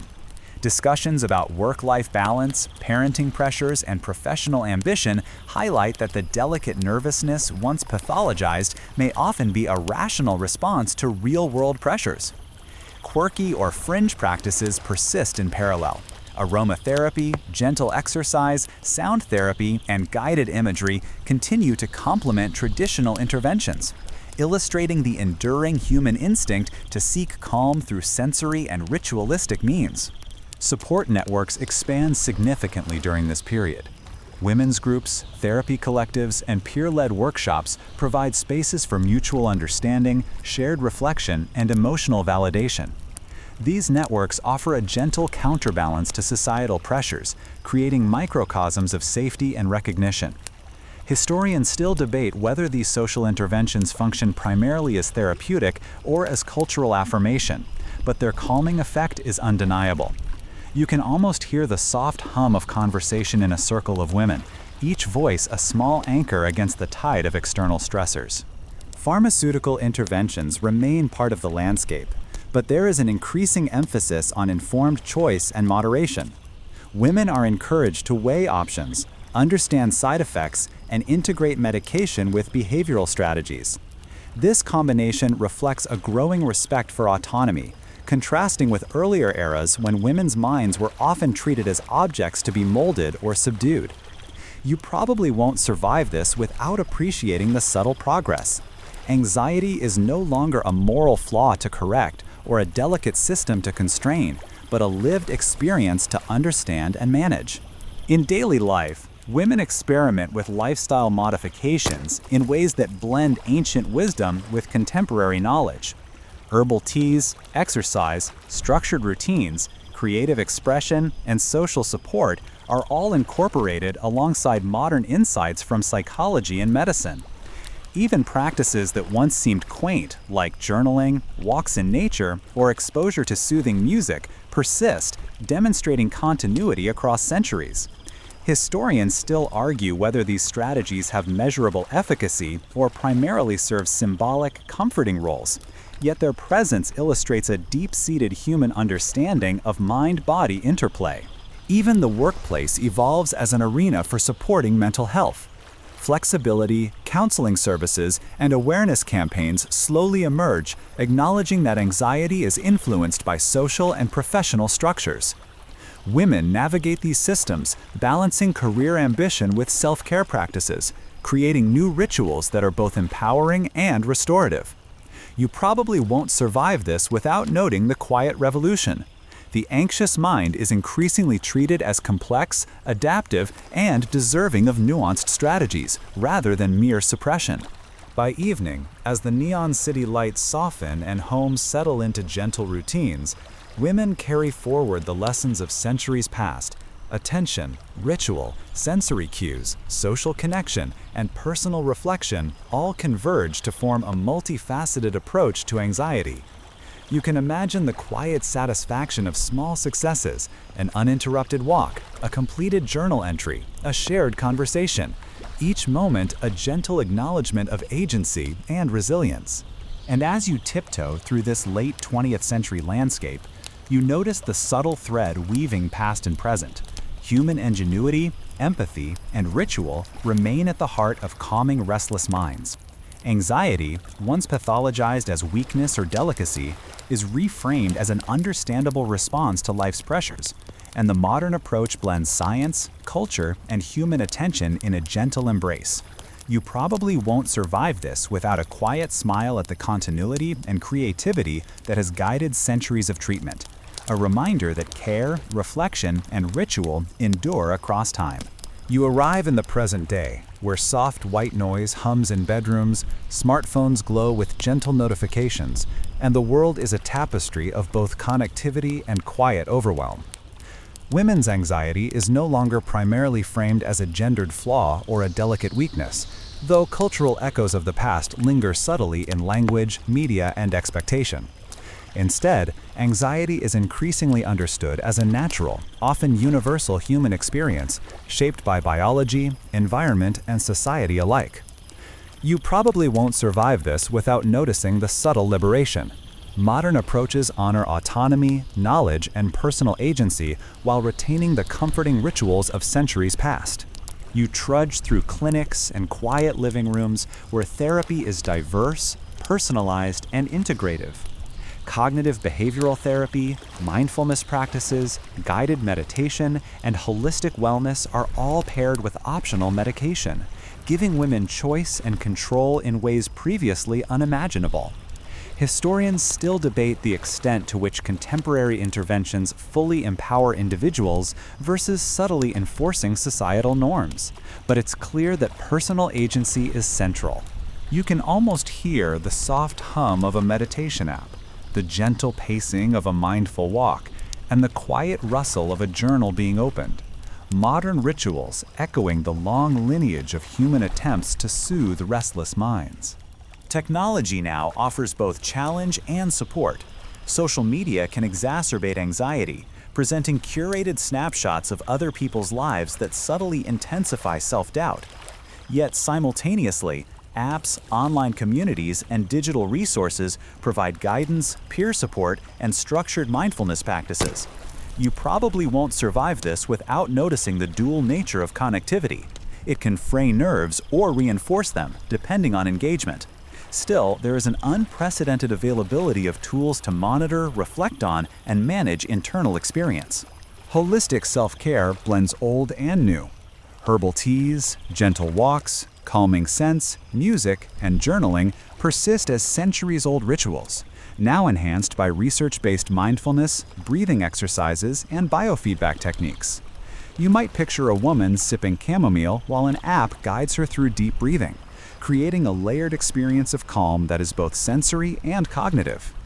Historians still argue whether these layered methods are truly transformative or primarily comforting, but their popularity and persistence underscore a timeless human intuition. Attention, ritual, and sensory cues soothe restless minds. Social support is more accessible than ever. Peer groups, therapy collectives, online forums, and activist networks allow women to share experiences, validate feelings, and normalize anxiety as part of life rather than a shameful deviation. You trudge past virtual discussion circles and local meetups, noticing that these communities provide gentle scaffolding for anxious minds, echoing the informal salons, sewing circles, and literary gatherings of earlier centuries. The continuity is subtle but profound. Human attention remains a central balm across millennia. Cultural reframing has shifted dramatically. Media, literature, and public discourse increasingly normalize conversations about mental health. Anxiety is portrayed not as a personal failing, but as an understandable response to life's pressures. Women are encouraged to balance ambition, creativity, and domestic or professional responsibilities while honoring their own mental health needs. You probably won't survive this without appreciating the subtle victory. Centuries of misunderstanding and pathologizing are gradually replaced by empathy, understanding, and validation. Even diet, exercise, and lifestyle continued to reflect historical patterns. Balanced meals, regular movement, exposure to nature, and adequate sleep are recommended alongside modern scientific understanding of neurochemistry. You imagine a quiet morning, a warm cup of herbal tea, a walk in sun-dappled woods, the soft rustle of leaves beneath your feet.